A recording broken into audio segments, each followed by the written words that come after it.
Hey guys, tonight we're stepping into a world so cold your eyebrows might freeze mid-blink.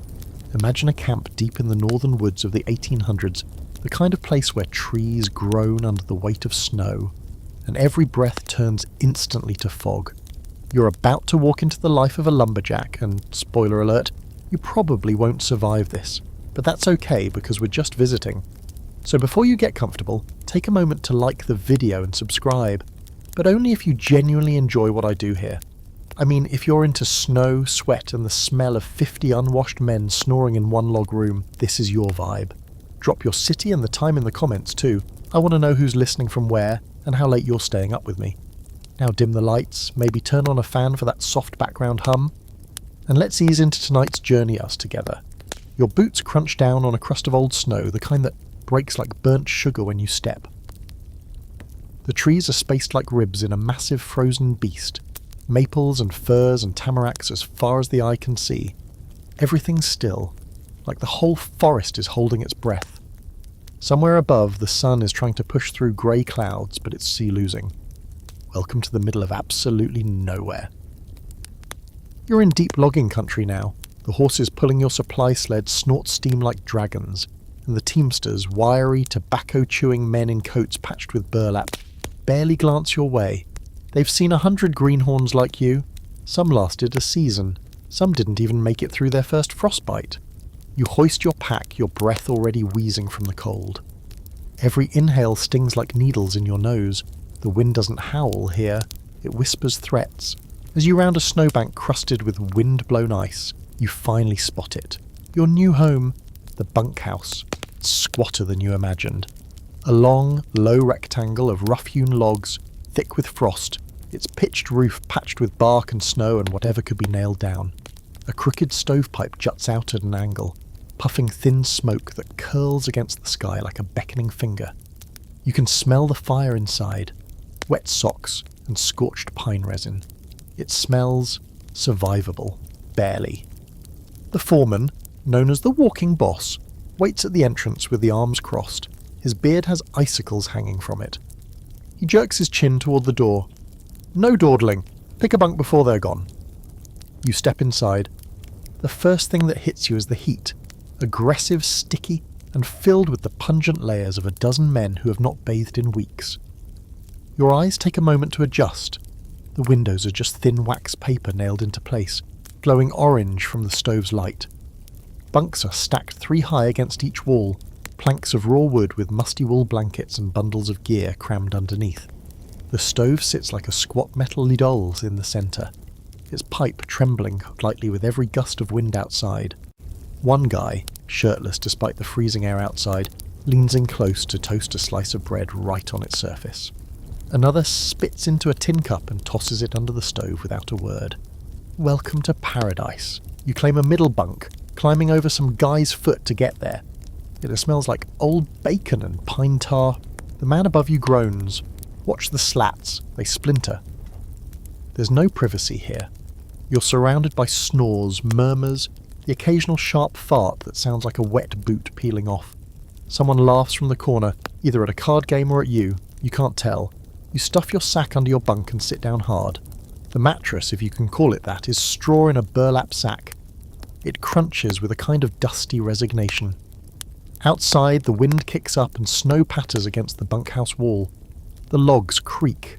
You hear a distant shout, someone yelling at a runaway horse or maybe just to feel alive. The walking boss comes through the door again, barking orders. Tomorrow the real work begins. Tree cutting, limb chopping, hauling giant logs through waist-deep snow with only a team of horses and your spine. For now, it's just about surviving the night. And let's be real, you've never felt cold like this. The bunkhouse isn't insulated. It's just stacked logs with moss and mud chinked into the cracks. Some of the logs have holes where knotholes fell out, and through them you can see the dark outside. One of the older guys takes a wax cloth and shoves it into a gap near his bunk. Drafts will steal your soul, he says, half smiling. You realise that everyone here has a routine. Some are carving chunks of wood into little animal shapes. Others are oiling boots, greasing axes, or just staring into the fire like it's showing them their future. No one talks much. You're the new guy, and your silence is expected. Later that night, you lie back on your bunk, wrapped in all your clothes, trying not to shiver. The straw mattress itches.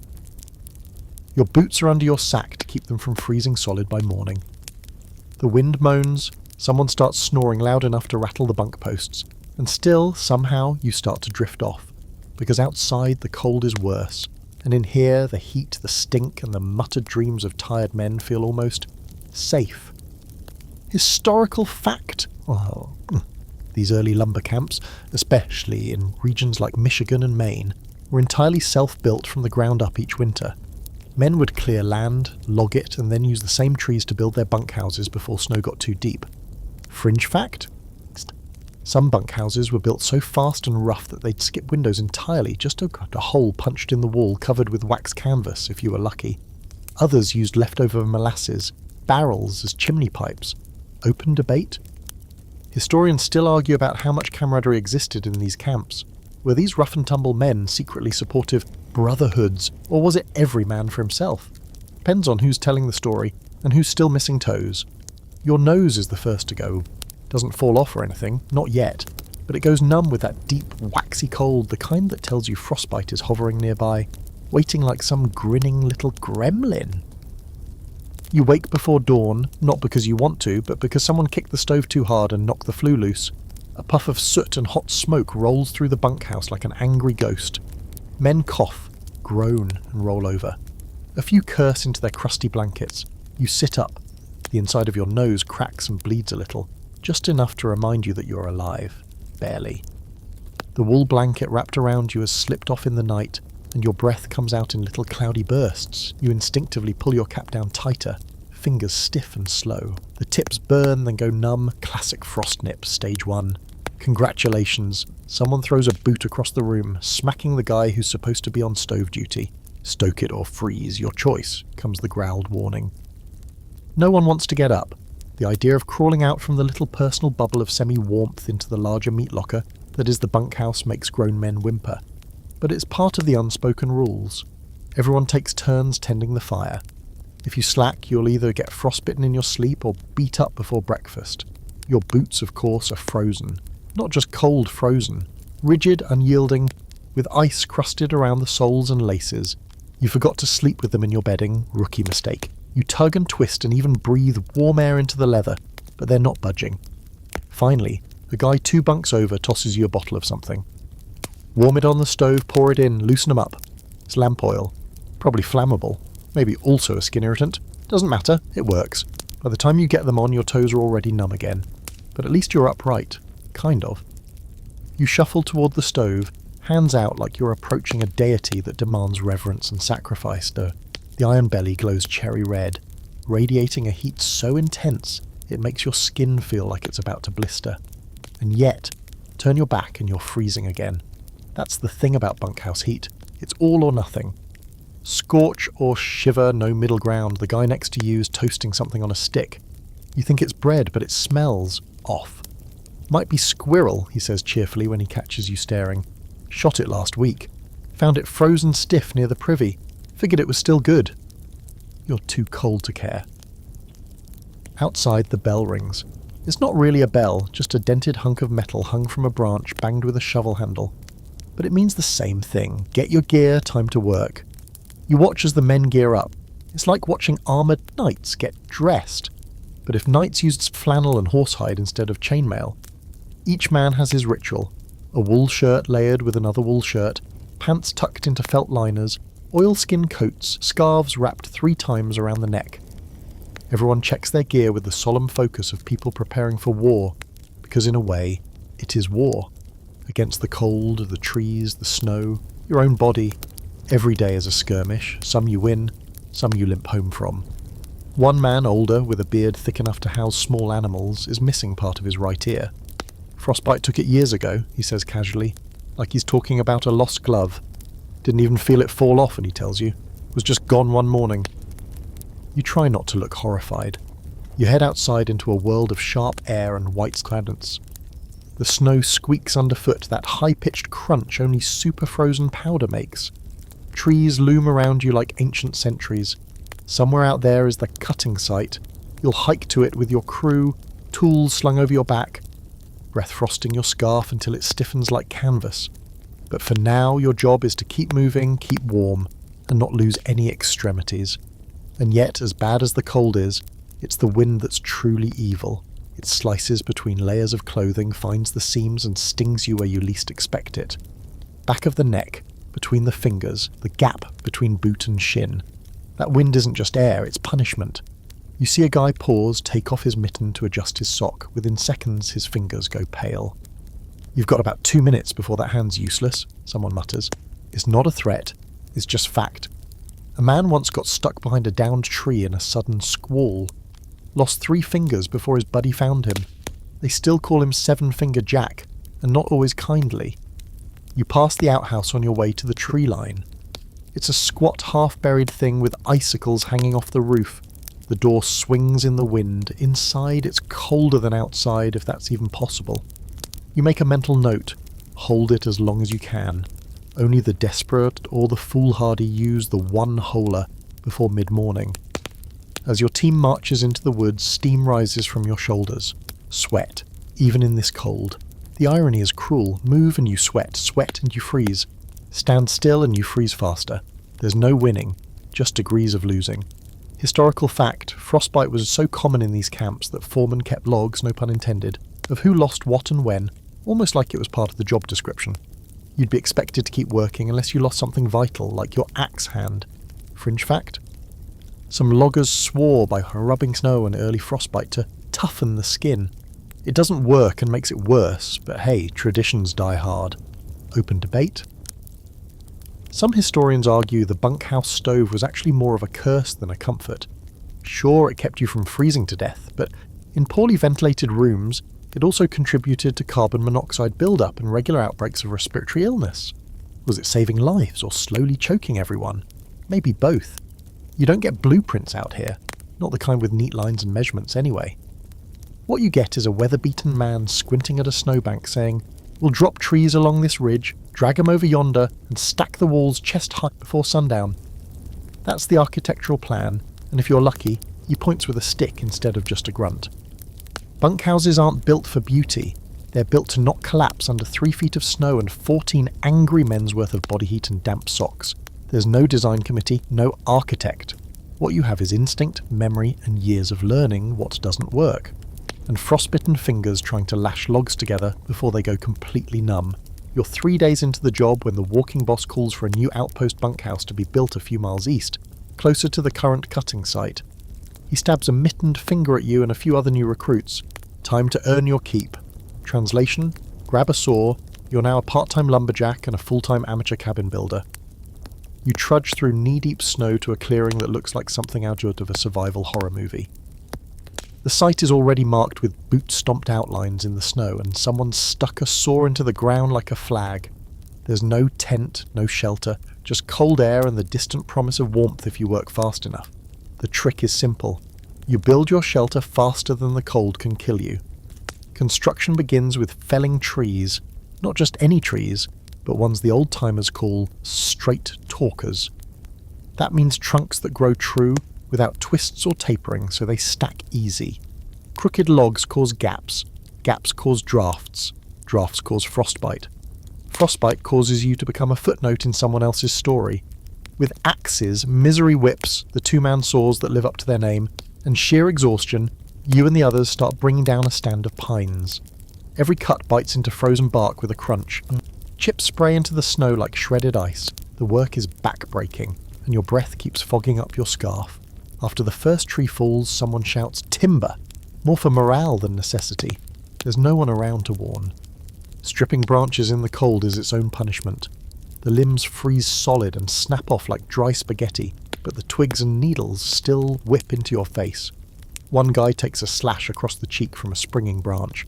He laughs it off. "Better a scar than another hour in the outhouse," he jokes. No one laughs. You're too cold for humour.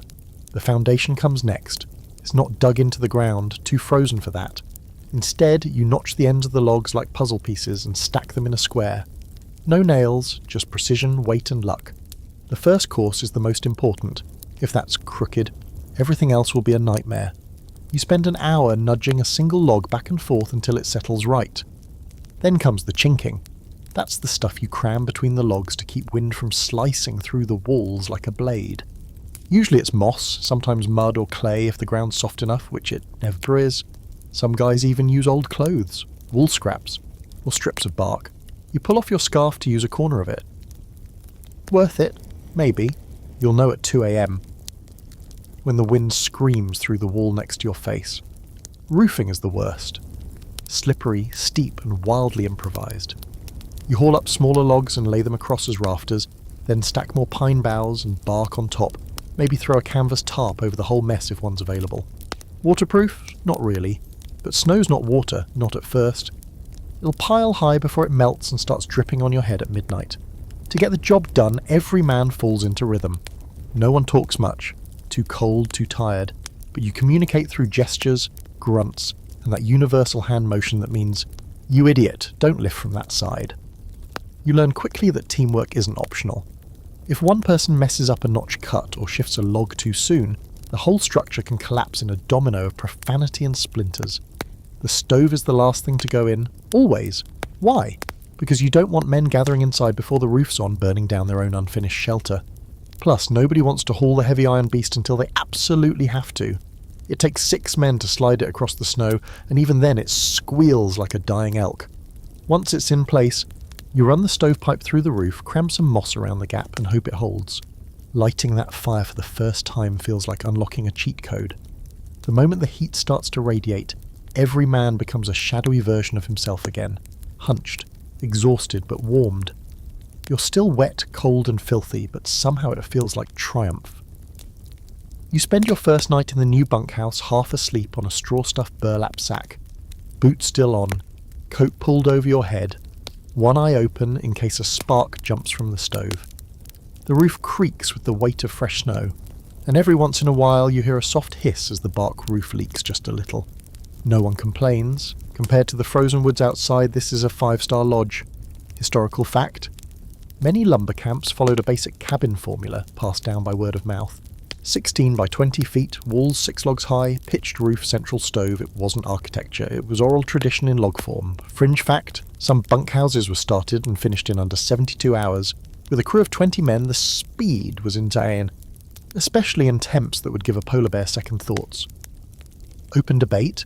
There's ongoing discussion about whether these bunkhouses were purely functional or also served as early expressions of community craftsmanship. Some argue that decorative carvings, personalised bunks, and regional quirks suggest pride, not just survival, in their construction. You learn quickly that out here a tool isn't just a tool, it's your lifeline. Your axe, for instance, has more personality than some of the men you're working with. It needs care, sharpening, oiling. It bites clean when it's happy and refuses to cooperate when neglected. You've got a double bit now, 2 blades on either end of the head, one side for chopping, one for limbing. And it's not just steel and wood, it's the difference between a productive day and a hospital sled ride out of camp with 3 fingers in your pocket. The misery whip earns its name right away. That's the 2-man saw, 20 feet long if it's a big one, with shark teeth that snag if you so much as blink the wrong way. It takes rhythm, coordination, and mutual trust, which you don't have yet. You get paired with a guy named Wendell who chews tobacco and mutters to himself. He doesn't look at you, just grabs his end of the saw and starts dragging. You try to keep up, but you're jerking instead of gliding, and he lets out a noise halfway between a grunt and a curse. "Don't fight it," he growls. "Let the teeth do the work." Easier said than done when your shoulders are on fire. Your hands are blistered through your mittens, and your breath keeps fogging your goggles. But you learn. Fast. Because the work doesn't wait for you to get comfortable. The tree you're cutting groans like it's mad at being disturbed, and when it finally starts to tilt, Wendell yells, "Timber!" with a raw joy you weren't expecting. That joy sticks with you longer than it should. Around camp, the tools never stop moving. Sharpening stones are passed around like currency. Someone's always near the stove, hunched over a blade, testing its edge against a thumbnail. One guy's invented a kind of pedal-powered grinding wheel using salvaged wagon parts. It shakes when it spins and occasionally flings sparks into someone's bedroll, but nobody complains. In fact, it's admired. Innovation here doesn't get a patent. It gets a nickname and a cautious level of respect. You also learn there's a hierarchy to tools. Your personal axe is sacred. You don't touch someone else's without permission, and if you do, may God have mercy on your soul. Wendell once buried his axe handle in a guy's lunch just for using it to hammer tent stakes. That guy now eats with a dented fork and a lot of eye contact avoidance. There's also the PV, a long pole with a spike and hook on the end. It's used for turning logs, guiding them down hills or rivers. It looks harmless until someone hooks one into a frozen pine and flips it like a pancake, nearly decapitating the cook who happened to walk by. The cook didn't flinch though, just muttered, "Better men have tried," and kept walking. That's the energy around here. Not all tools are official either. There's a whole underground category of camp specials, weird little inventions and repurposed bits of metal that make the rounds. One guy's rigged a boot dryer using a bent stovepipe, tin funnel, and a stolen soup pot. It smells faintly of feet and beans, but his socks are dry every morning, so who's laughing? Another favourite is the nail smasher, which is literally just a rock with a handle stuck in it. Used to crack frozen nails back into shape when they bend in the cold. Primitive? Sure. Effective? Absolutely. You've seen grown men argue over who gets to borrow it next. Safety is optional. Every tool here can maim you in 6 different ways. Handsaws that snap back like angry snakes. Axes that split handles mid-swing. One day a guy loses part of his thumbnail when his fro used for splitting shingles kicks back. He stares at the blood for a second, shrugs, then tapes it with birch bark and keeps working. No days off in the woods. The cold makes everything more dangerous. Wood gets brittle, metal snaps, your grip weakens and your hands go dumb without warning. The older loggers have a saying, "If your tool won't talk to you, it's probably trying to kill you." You finally understand what they mean when your axe bounces off a knot in a spruce and misses your leg by 2 inches. It's a moment that makes your stomach flip. The silence afterward is louder than the swing. Each night, tools are tucked in beside their owners, like family. Some guys sleep with their axes under their bunks. Others oil them lovingly, whispering like they're old dogs who've been good all day. There's something touching about it. Ridiculous maybe, but touching. You find yourself doing the same, running your glove down the handle, checking for hairline cracks, wondering how long it'll last. You've even named yours. Not out loud, of course, but it has a name now. Maybe that's when you know you're turning into one of them. Historical fact? In 19th century logging camps, each lumberjack was often responsible for their own tools and would even pay for damages if one broke through misuse. The double-bit axes became the standard for efficiency, but also for danger. It was notorious for causing leg injuries due to its exposed second blade. Fringe fact? Some loggers believed a dull axe was cursed. They'd bury it in the snow overnight to cool the spirit before sharpening it again. Not exactly Usher-approved, but it gave the blade a bit of mystique. Open debate? There's still some disagreement about how widely mechanised tools were adopted in later logging camps. Some say crosscut saws stayed dominant well into the 20th century due to their simplicity and portability, while others argue early gas-powered saws were more common than the records suggest, especially in remote Canadian regions. Blizzards don't care about your schedule. They don't send warnings, they just show up, like uninvited party guests with knives for breath and a talent for burying your progress under 3 feet of white silence. So when the sky shifts from steel grey to the kind of off-white that makes your stomach twist, you know it's going to be a long day. You're halfway through stacking the outer wall of a new bunkhouse when the first snowflakes start. Big ones, fat and slow, like they're taking their time ruining your life. Someone mutters a curse, another yells, "Pick it up!" And suddenly the pace doubles. No one says it outright, but everyone's thinking the same thing. If you don't finish before the storm hits full force, you're sleeping in a wet pile of logs and regrets tonight. The logs themselves are getting heavier, or maybe your arms are just giving up. You and 2 others are hoisting one into the place when the wind kicks up and the snow turns horizontal. It blinds you instantly. You blink, and your eyelashes freeze together. Breathing through your scarf feels like sucking air through a frozen sponge. Someone behind you shouts, probably encouragement, maybe profanity, but the storm eats their voice before it reaches you. Stacking walls in this mess is like trying to build a sandcastle in the middle of a hurricane. Every log has to be notched with a saddle cut, a precise U-shape that allows them to lock together. Precision is a cruel joke in a blizzard. Your saw slips, your chisel freezes to your glove, and snow keeps packing itself into the joints before you can finish them. Still, you keep going. There's no option not to. At some point, a guy named Frenchie, because he once claimed to have seen Montreal, starts singing a song about warm soup and dry socks. It's off-key, and probably invented on the spot, but it makes everyone chuckle. Chuckles turn into coughs, and then back to grunts as the work continues. You can't see more than 10 feet in any direction now. The trees have vanished into a world of shifting white, and you're soaked through from the snow melting on your shoulders. Still, the skeleton of the bunkhouse is beginning to take shape.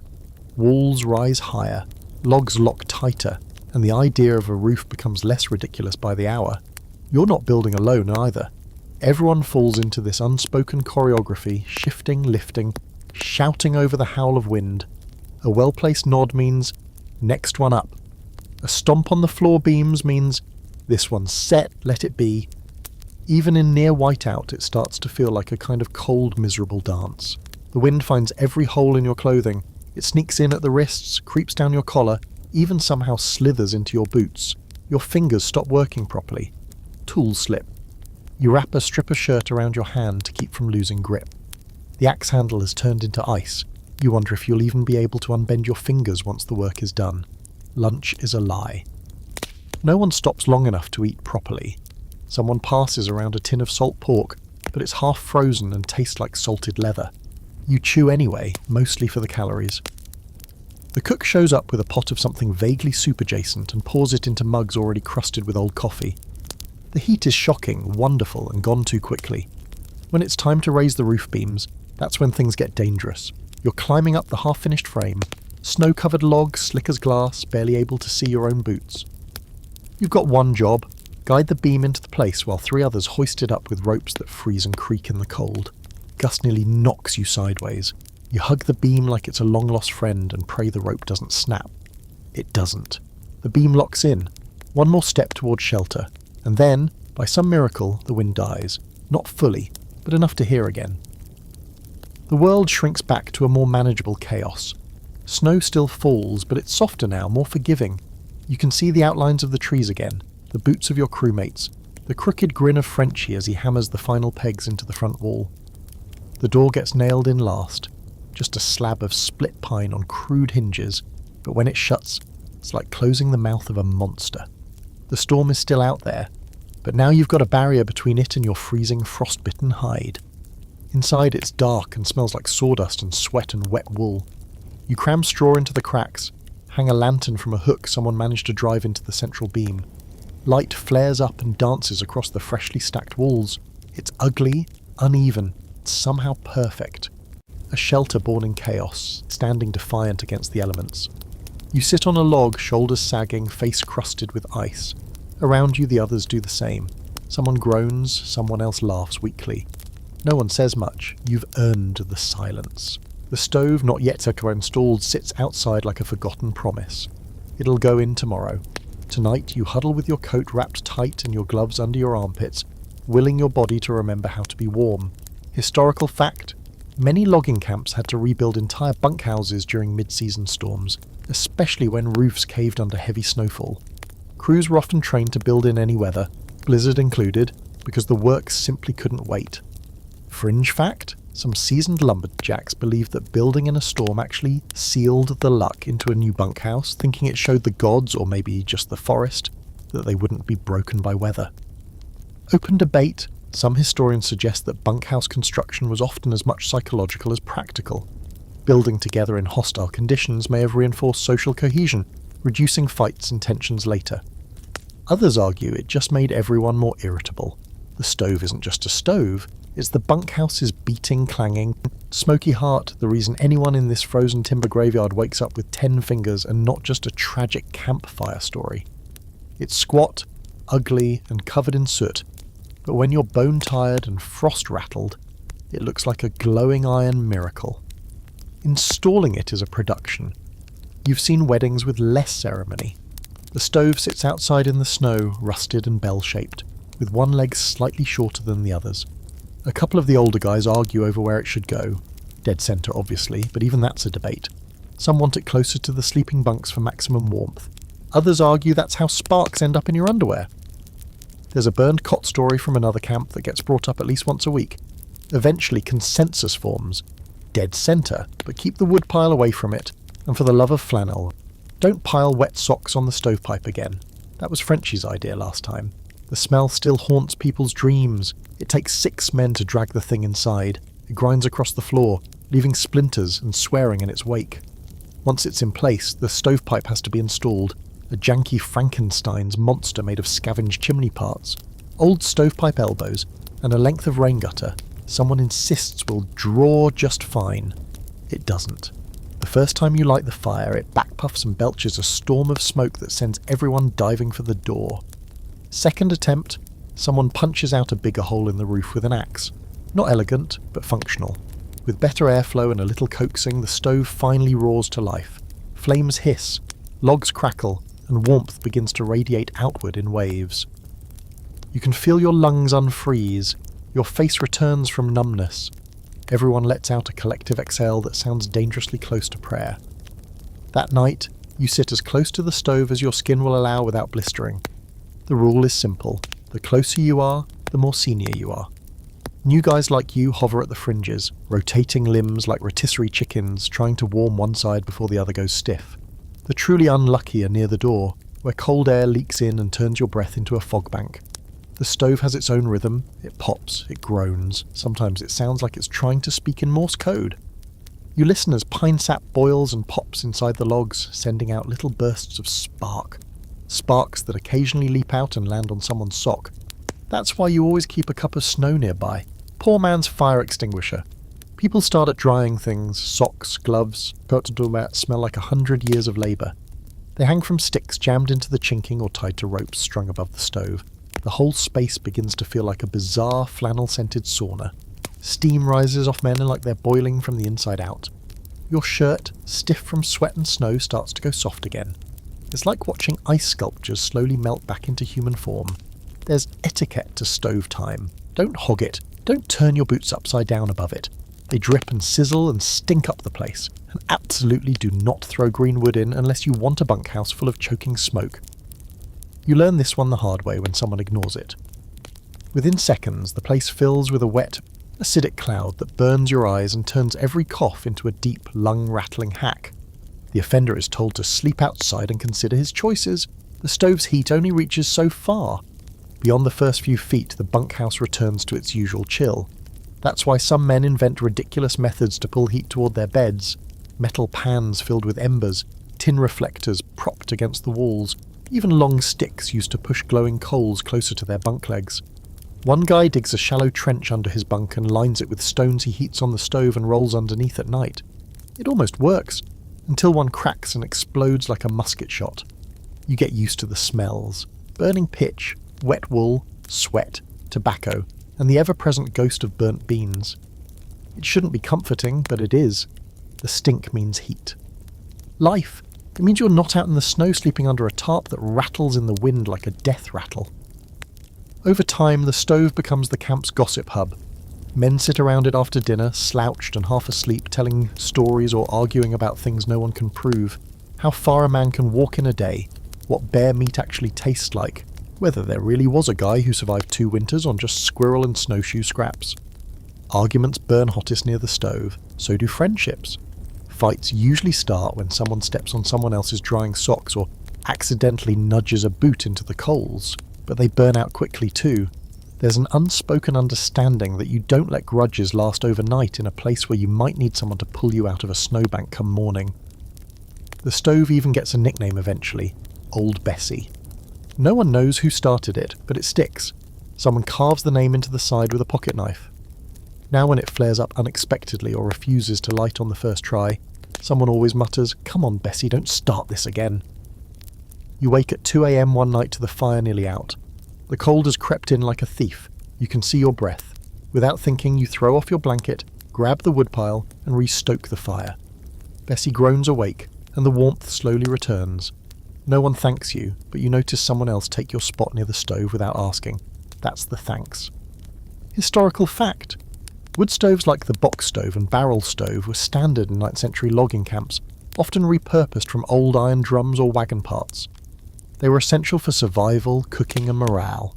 Fringe fact, in some camps, men would test the stove's heat by cooking tobacco on it, rolling up a little ball of chewing tobacco and tossing it on the hot plate. If it crackled just right, it was a good day to work. If it smoked flat, someone was bound to get injured. Total nonsense, but comforting. Open debate? Some historians argue that the centrality of the stove helped form the social glue of logging camps, functioning not just as a heat source but as a kind of democratic hearth. Others claim it reinforced social hierarchy, with the best spots reserved for the most experienced or aggressive workers. Sleep in a lumber camp bunkhouse is more of a suggestion than a guarantee. You collapse into it, sure, bones aching, arms buzzing with that sweet post-exertion numbness, but whether you actually rest, that's another story. The bunkhouse doesn't go quiet at night, it just changes its playlist. And let me tell you, the night track is mostly snoring, muttering, farting, and the occasional sharp yelp from someone dreaming about falling trees. You climb into your middle bunk, prime real estate all things considered, and wedge yourself between the scratchy wool blanket and a burlap pillow stuffed with what you're pretty sure is hay and old pine needles. The guy above you wheezes like a punctured bellows. Below you, someone keeps whispering the same phrase, "Don't forget the blade, don't forget the blade." It's unclear if he's dreaming or just really into sharpening safety. The air in here is something special. It's a perfect stew of wet socks, boot grease, to human funk, and the smoky exhale of a wood stove that may or may not be venting properly. Some nights you can taste the air. It sticks to your teeth, coats your tongue in piney regret. And you wouldn't trade it for anything, because outside it's 10 below. The wind's howling like a banshee with indigestion, and wolves are probably playing poker under the moon. Snoring isn't a background noise here. It's a full-blown acoustic assault. Each man has his own style. There's the chainsaw, the classic steady inhale-rip-exhale pattern. Then there's the cough-snort-wheeze guy, who sounds like he's losing a battle with a small accordion. And finally, there's the sudden stopper, who snores like a freight train and then suddenly goes silent for 30 seconds, making everyone think he's died, only to come back with a massive, gasping snort that rattles bunk frames. You learn to sleep in waves. 10 minutes here, a half hour there. You curl into your coat, cover your head with your scarf, and hope no one's drying their wet gloves too close to the stove again. The smell of singed wool lingers for days. Of course, there's always that guy, the one who smokes in bed. His pipe glows like a little orange eye in the dark. You can hear the scratch of a match, the puff of breath, the occasional crackle as he lights his tobacco. You don't know his name? No one does. Some say he's been in the woods since the Civil War. Others claim he once chopped a tree so clean it stood up for 2 more days out of sheer respect. Either way, you avoid eye contact in daylight. Sometimes there's music, if you can call it that. Frenchie has a harmonica. It's missing 2 notes and always slightly off-key, but when he plays "Oh My Darling Clementine," everyone listens. It's not the tune, it's the moment. The reminder that somewhere outside this log prison, life continues. Towns exist, women exist, warm baths exist. Other times, the bunkhouse becomes a confession booth. Someone mumbles stories into the dark, how they got here, who they've left behind, why they drink, or why they stopped. The darkness pulls it out of people. You lie there, listening to a man confess that he hasn't written home in 5 years. That he's afraid his wife thinks he's dead. He says it like a joke, but no one laughs. Dreams in the bunkhouse are a shared experience. One guy thrashes in his sleep, legs kicking as he yells about bears in the cookhouse. Another sits bolt upright and shouts, "Clear the line!" before falling right back into unconsciousness. You learn to ignore it, unless they start swinging, in which case someone throws a boot. Bunkhouse justice is swift and mildly humiliating. The heat from the stove barely reaches your toes. You keep your socks on, and then another pair over those, and sometimes stuff straw into the gaps between your boots and blanket. Some men even sleep with their tools, tucked under the blanket like security blankets with blades. Not because they're scared, well, not just because, but because they're worried about theft. Even here, where trust is supposed to run deep, no one wants to find their best axe gone at dawn. Then there are the late arrivals. Some men stagger in after midnight from night hauling, dragging logs down icy trails by lantern light. They stomp in, snow-caked and shivering, curse the cold, then strip down right there in the middle of the room, steam rising from their backs like ghosts peeling off. They barely say a word before crawling into bed, shaking. And just when you're finally starting to doze off, warm in that half-dreamy place where the stink fades and the snores blur into white noise, someone lets one rip, loud, deep, like the floorboards are getting ready to buckle. The room goes quiet for a beat. Then someone mutters, "That one had a story." A wave of laughter bubbles up, low, tired, barely more than a groan, but it's there. It's a kind of release, a reminder that even in a freezing hell of labour and sweat and sleep deprivation, the human spirit can still appreciate a well-timed fart. Historical fact, lumberjack bunkhouses were notoriously overcrowded, often sleeping 20 or more men in a single room, stacked in 3-tiered bunks with no ventilation. Respiratory illnesses like pneumonia and bronchitis spread easily in the damp, smoky air.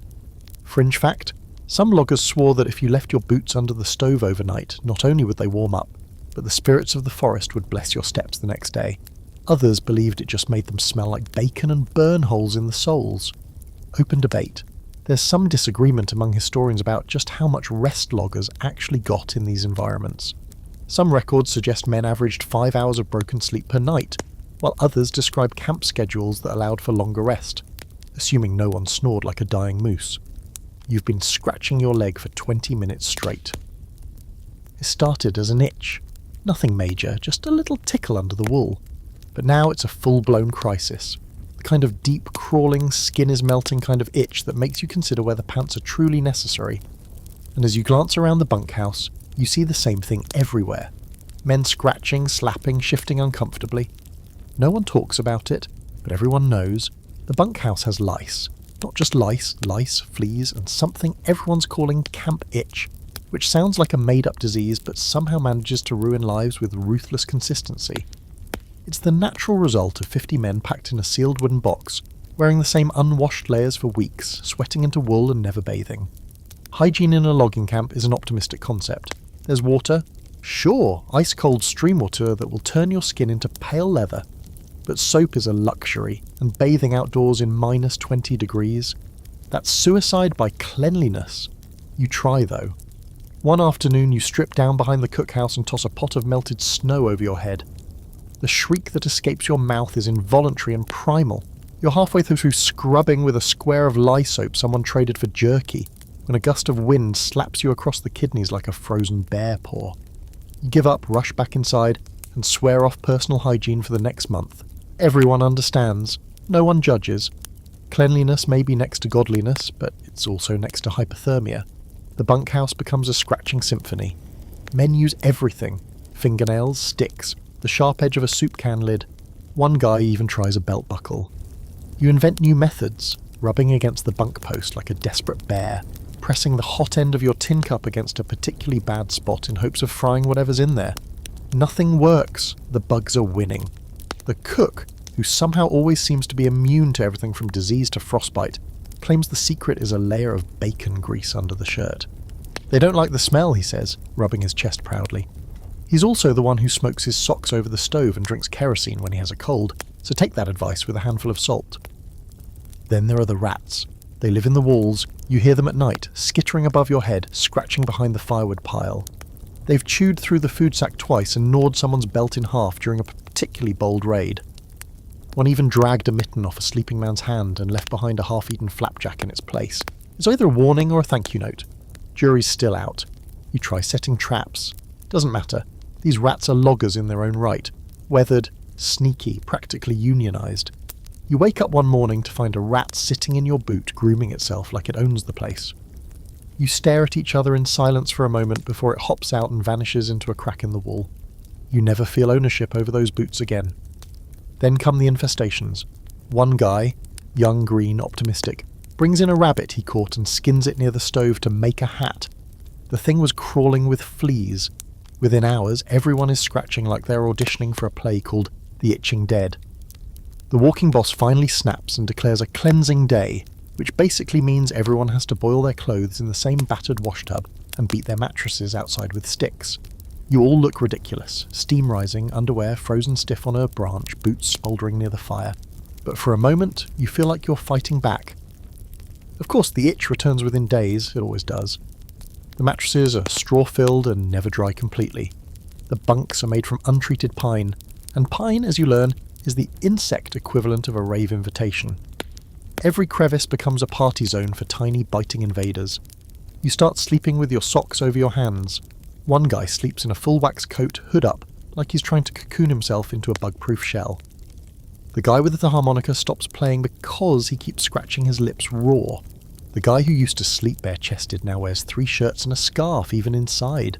Survival shifts. It's no longer just about the cold, it's about containment. About not being the guy who wakes up with bite marks in the shape of a rat conga line across his back. Camp remedies start circulating. You rub charcoal on your skin, you smear pitch mixed with grease across your chest. Someone swears by vinegar, but where are you going to find vinegar in a logging camp? Frenchie claims he once stayed lice-free by drinking pine tea laced with chewing tobacco. You try it. It tastes like bitterness and dirt and does absolutely nothing. Eventually you just adjust. Itching becomes background noise, like the snoring, like the creaking of the logs. It's not that you stop noticing it, it's that you forget what it feels like not to itch. Every man in that bunkhouse becomes a master of the subtle scratch, the shift, the lean, the roll and rub. You start to respect the technique. One guy can scratch his shoulder blade through 3 shirts using just a spoon handle and a perfectly timed shrug. Historical fact, personal hygiene in logging camps was notoriously bad. Bathing was rare, and clothes were worn until they practically walked off on their own. Lice, fleas, and even bed bugs were rampant in most North American bunkhouses through the late 1800s and early 1900s. Fringe fact, some camps reportedly tried smoking out lice by burning sulfur or tobacco leaves inside the bunkhouse, while men stood outside in the snow. It rarely worked, and often led to eye-watering smoke clouds that lingered for days. Open debate. Historians disagree on how much the health risks of lice and vermin actually affected long-term logger health. Some argue the constant infestations led to chronic skin infections and lowered immune defences. Others suggest that the men simply built up tolerances and coped with minimal long-term harm, though frankly that sounds more like denial than science. Dinner smells like burning regret and boiled sadness. You shuffle into the cookhouse with the rest of the crew, dragging your feet like a man headed to sentencing, and you're greeted with a face full of steam thick enough to chew. The room is cramped, smoky, and blessedly warm. Your eyes sting from the grease in the air. Your stomach, however, doesn't care. It's already growling like a chainsaw with the hiccups. At this point you'd eat a pine cone if it came with gravy. Tonight's delicacy, salt pork stew, again, it's always salt pork stew with occasional guest appearances by beans, lard biscuits, or something horrifying called logger's pie, which is just leftover stew baked into a crust that tastes like old boots. The cook, who goes by Slab, possibly due to his forearms being the size of cured hams, ladles the slop into your tin bowl without making eye contact. He never speaks, he doesn't have to. His ladle movements communicate everything. Take it or die. You sit at one of the long pine tables, the surface permanently stained with grease and carved initials. Someone's eating with a screwdriver again. You don't even question it. Utensils disappear in this place like socks in a dryer. You pull out your own spoon, wiped cleanish on your pant leg, and dig in. The stew is hot, salty, and mostly edible. Meat? Sort of. Potatoes? Mushy but real. Herbs? Not unless someone dropped a pine needle in by accident. You eat fast because there are no seconds. If you linger, someone else will steal the rest. One time a man looked away for 5 seconds and came back to find his bowl mysteriously lighter and a smug Canadian chewing slowly across the wheel. No one said anything, but trust was broken that day. Food here isn't just sustenance, it's survival. The work burns through thousands of calories. You're outside for 10 hours a day, lifting, hauling, soaring, and occasionally trying not to freeze solid. You've seen men lose weight in a week without meaning to. One guy dropped 10 pounds before his belt caught up. Now his pants sag like a sad flag of defeat. And yet the menu never changes. Breakfast is sourdough flapjacks, sometimes eggs if the supply sled made it through. Lunch is a frozen sandwich or a tin of beans eaten by a fire if you're lucky. Dinner, always dinner, is the one hot communal meal where everyone pretends they don't hate everything. Slab never varies the recipe, probably because he's cooking for 30 people over a stove with the personality of a mule and half the reliability. You've heard rumours of other camps that have actual variety. Bacon that crisps, fresh bread, even, this feels mythical, pie. But here, your desserts are dreams, and your drink options are coffee that could dissolve an iron spike or water that tastes faintly of rust in someone else's socks. And yet, sometimes the food saves you. One night the stew is actually good. Not just not terrible, but good. You pause mid-bite, blinking like someone slapped you with a warm mitten. "What is this?" you ask Slab as he refills your bowl with an uncharacteristically generous ladle. He shrugs. "Found a partridge," he says. "That's it, no explanation. Just found a partridge, cooked it, served it. Best meal you've had in weeks." You try to remember what partridge even tastes like. It's like chicken, maybe, or turkey's distant lean cousin. Whatever it is, the entire bunkhouse buzzes with energy that night. Someone hums a song, Another breaks out a deck of cards. You almost feel human again. Then there's the time you eat something off. The stew's familiar, but there's a sour twist to it. Like meat left out in the sun a day too long. Slab denies anything's wrong, of course. Ain't bad if it's hot, he says, which is not at all comforting. You eat anyway, because hunger doesn't care about food safety, and you've already convinced yourself your stomach lining is part iron. A few hours later, you regret everything. Your stomach churns like a logging raft in white water. Half the bunkhouse is groaning. One guy bolts out the door and doesn't come back for an hour. Another uses the sick pail, which is a rusty tin bucket no one admits to owning. The next day you eat crackers and pretend nothing happened. Slab never mentions it again, and neither does anyone else. Sometimes you try to improve your own rations, a handful of jerky saved from last week, a pinch of sugar bartered from a trapper passing through. Frenchie swears he can make pine needle tea that's better than whiskey. It's not, but it doesn't kill you, which is basically 5 stars in this camp. Food theft is a serious offence. If you touch another man's rations, you better be ready to fight, or run. One night someone finds a half-eaten flapjack in their bedroll, and all hell breaks loose. Accusations fly. There's pushing, someone throws a ladle. Eventually it's blamed on the rats, which may or may not be true, but it prevents bloodshed. And then there's the cook's revenge. Once a man complained, just once, about the stew, said it tasted like tree bark soaked in tears. The next night he got served a special bowl with something that looked suspiciously like shoe leather floating in it. No one said a word. He ate it all. Lesson learned. Historical fact: most 19th century logging camps relied heavily on salt pork, beans, flour and molasses. Fresh food was rare and menus rarely changed. Cooks, called cookies, were often the most respected or feared men in camp, since morale depended on them. Fringe fact: some camps kept food traditions alive by having pie Sundays, where once a week the cook would whip together a dessert, usually dried apple pie or a molasses tart. It was rumoured some men switched camps just for better desserts. Open debate. There's still scholarly discussion around whether the poor nutrition in early camps directly impacted safety and productivity. Some argue it led to fatigue-related injuries, while others believe the constant physical labour kept men lean but surprisingly resilient, until, of course, they stopped moving. You wake up and your pants are frozen stiff, standing at attention in the corner like they've seen some things and would rather not talk about it. It takes you a moment to register that no, you didn't fold them like that. They've frozen into shape overnight, just from the moisture of yesterday's sweat and snow. You poke them with your toe. They clunk. That's a bad sign. Getting dressed in the bunkhouse is a full-contact sport. First, you have to find your clothes, which may be buried under someone else's blanket, hanging near the stove, or half frozen to the floorboards. Then you have to figure out how to bend them into something resembling fabric. That's where the stove comes in. You drag your pants over and prop them up like a scarecrow next to old Bessie, praying they'll thaw before breakfast. While you wait, you attempt to pull on your long johns, which are still damp. Not wet exactly, just cold and clammy like shaking hands with a ghost. You shimmy into them, gritting your teeth, and immediately regret every life decision that led you here. They cling like judgment. Cold, unforgiving judgment. Your shirt is next. It smells like smoke, sweat, and possibly regret. You shake it out. A button falls off. You put it on anyway. Layer after layer goes on until you're shaped more like a burlap-wrapped log than a man. Socks over socks, pants to finally, mercifully thawed. Then your coat, which is as stiff as armour and almost as heavy. You top it all off with a scarf that doubles as a nose insulator and a snot collector. Boots are the final battle.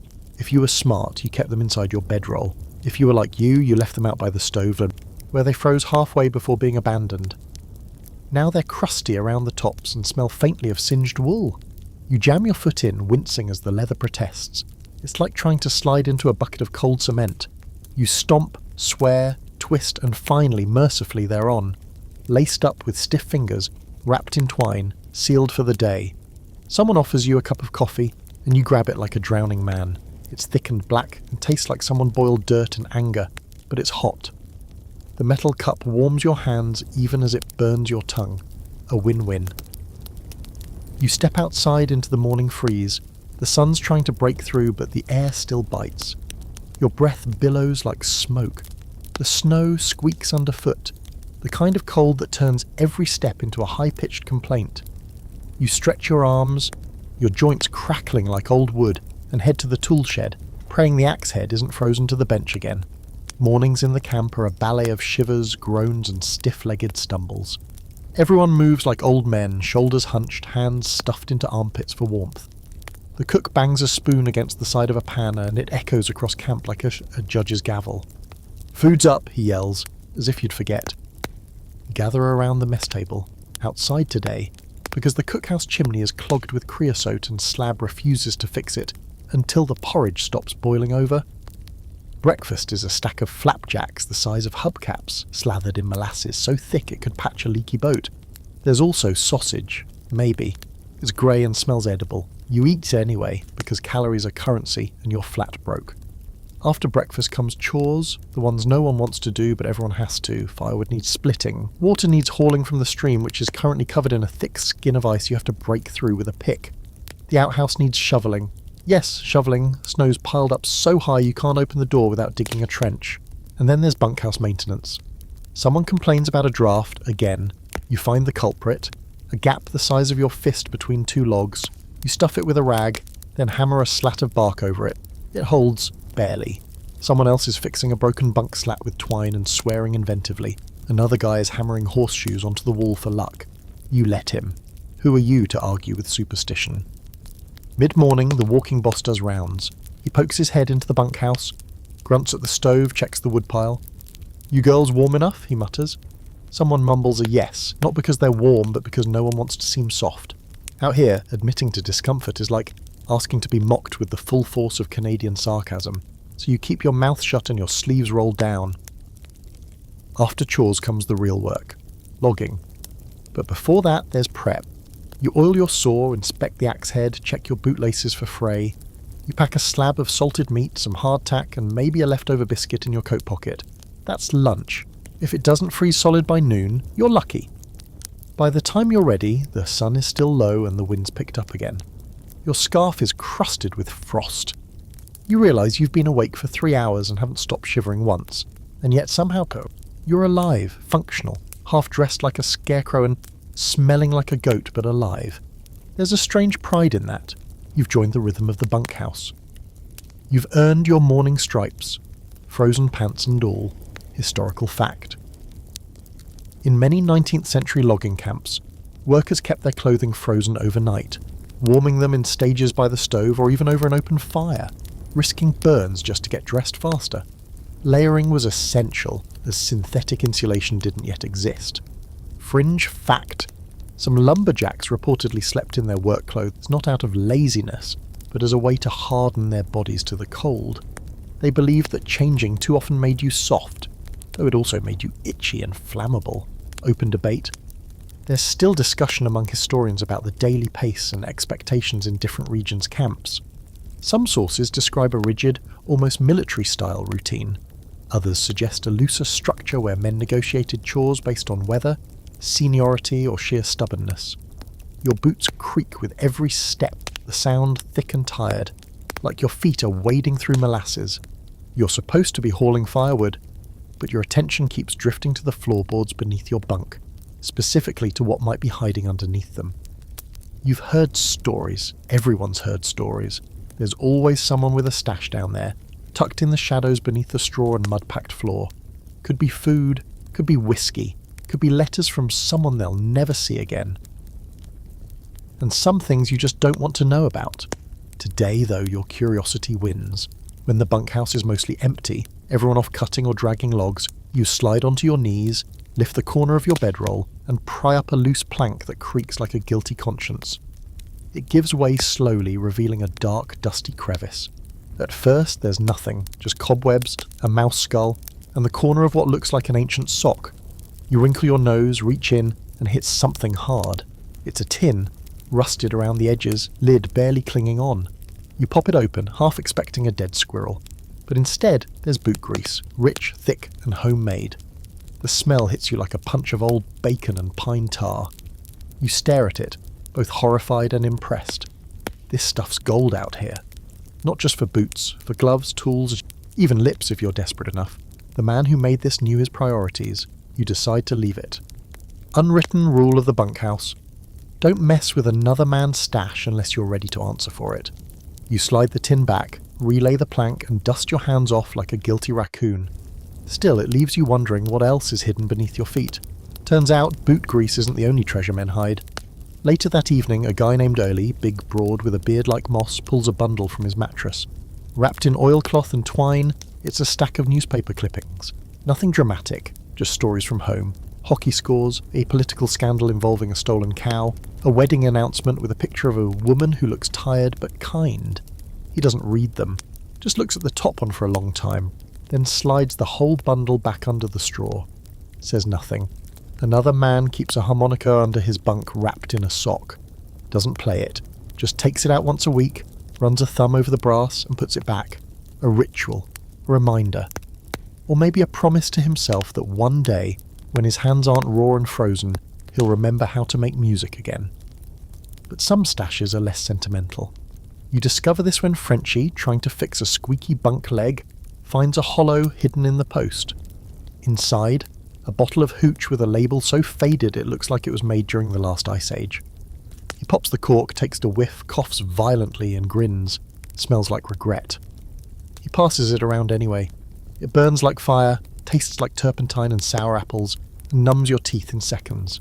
You take a second sip, just to make sure it was terrible. It still is. The next morning you find someone asleep under the table, mumbling about pine cones. Then there are the really strange stashes. One man, silent and slow-eyed, keeps a small wooden figurine of a dog carved with shocking detail. He rubs it with a cloth like it's sacred, says nothing about it. One day, it disappears. He doesn't ask for it back, he just stops talking altogether for a week. When it reappears under his pillow, freshly polished, he nods once. And that's it. No one ever mentions it again. You begin to understand these little hoards, these hidden bits of wax paper and steel and memory, aren't about greed. They're about survival. Not physical, but emotional. Mental. When you're spending every day in freezing wind, dragging saws through timber and sleeping next to a man who scratches himself like a flea-ridden bear, you need something that's yours. You finally start your own stash. It's modest. A dry pair of socks wrapped in wax cloth, 2 peppermint candies from a trapper's trade, and a photo that isn't even yours. You found it in the mud weeks ago. A woman in a long dress, standing beside a lake. Could be anyone, but something about the way she looks at the camera. Calm, steady. You like having her there. So you tuck her in beneath the floorboard, beside a spare bootlace and a little pouch of pine needles you'll never brew into tea. Every man here has his own ritual, his own secrets. Some carve initials into their bunk and some talk to the fire like it might answer. Some tell lies about a girl back home just to hear her name spoken aloud, even if no one believes it. The bunkhouse becomes a living, breathing thing. It holds your secrets, your sweat, your snoring. It creaks in the night like it's remembering something. And beneath the planks, in the quiet cracks and hidden knots, it holds your most private truths. Not gold, not weapons, just the little pieces of you can't afford to lose. Historical fact. Lumberjacks often hid their most valued possessions beneath floorboards, in bedrolls, or even carved into bunk walls. Theft was rare but taken very seriously. Being caught could mean exile or worse. Fringe fact. Some loggers reportedly kept lucky charms made from odd things, a bear's tooth, a sliver of an old church pew, even pieces of their first broken axe.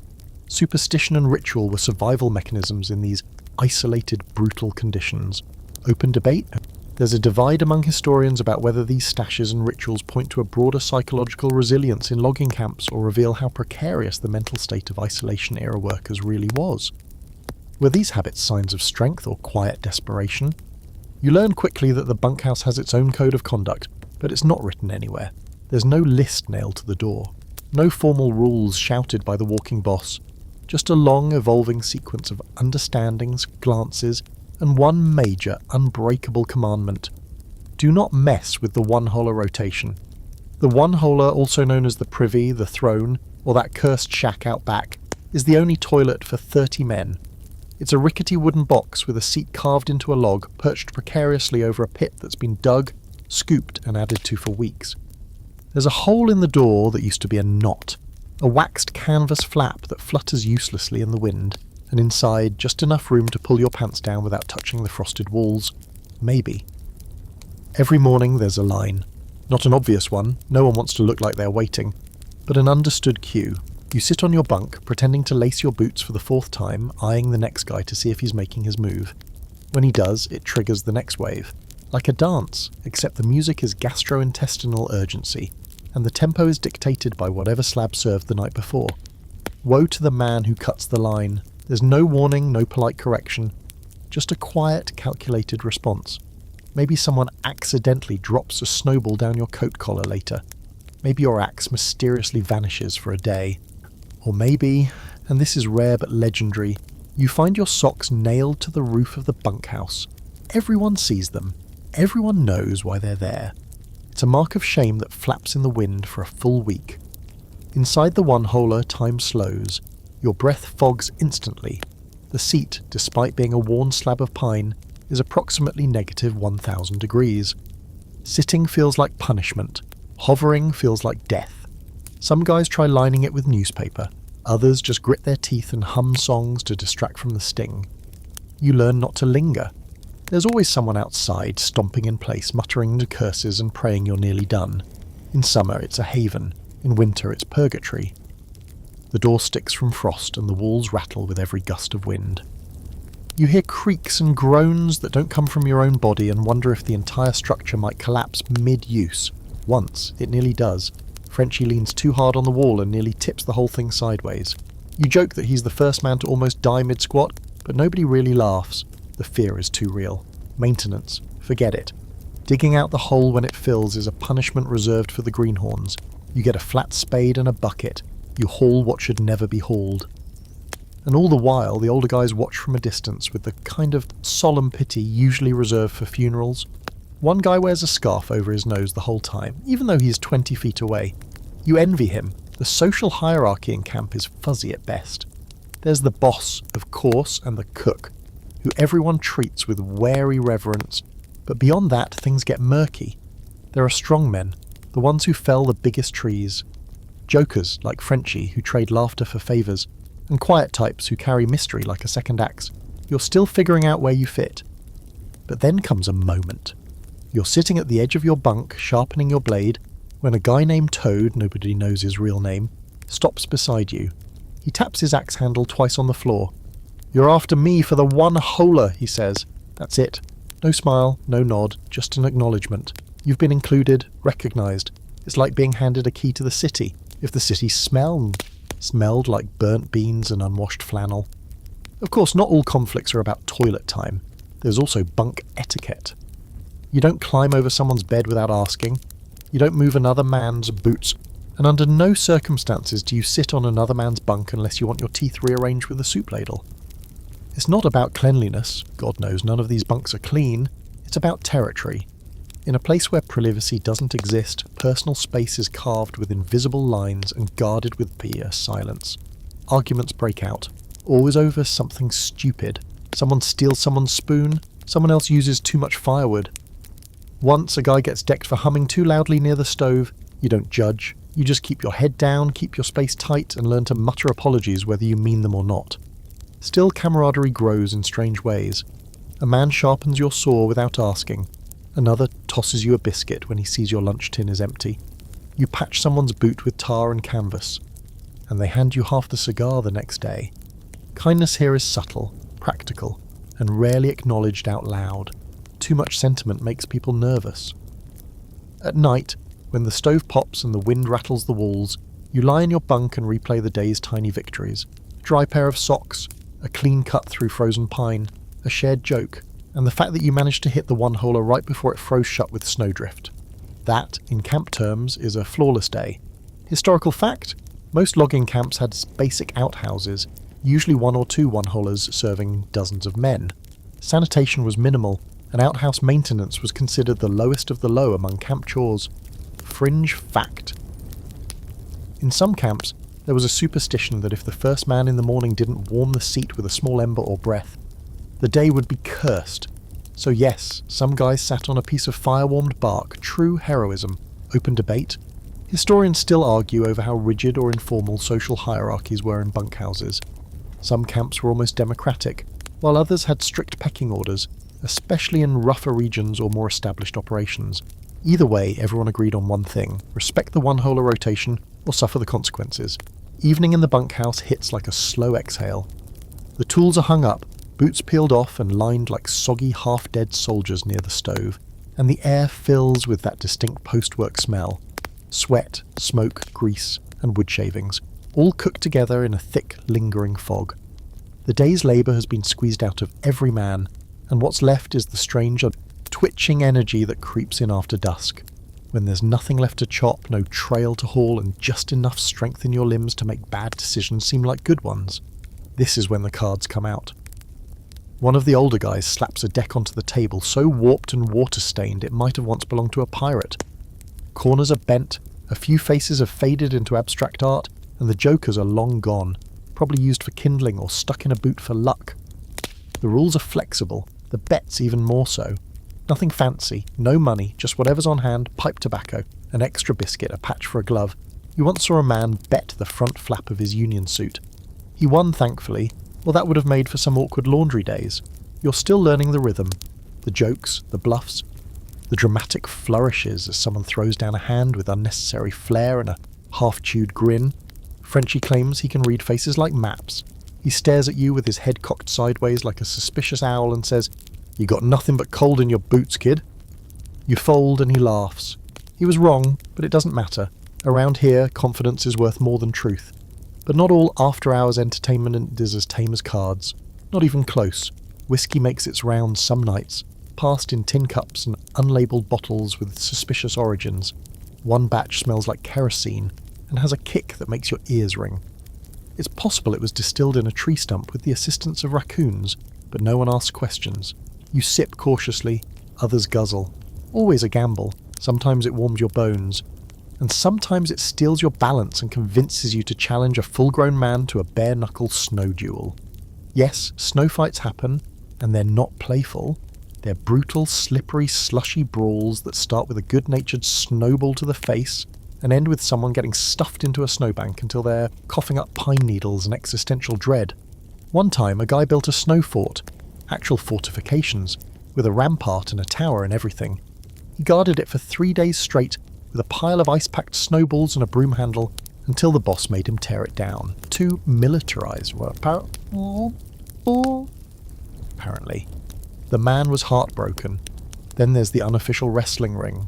Floor cleared, boots off, a couple guys start circling each other in long johns, all grins and twitchy fingers. It's less about violence and more about bragging rights, until someone takes a fall wrong and cracks their elbow on a log bench. Then it's ice packs, by which we mean snow in a sock, and back to pretending that didn't just happen. Laughter fills the gaps between the chaos, the kind that's rough-edged and carries just a little bit of madness. When you spend all day risking life and limb in a forest that could kill you with one wrong step, the release at night is something fierce.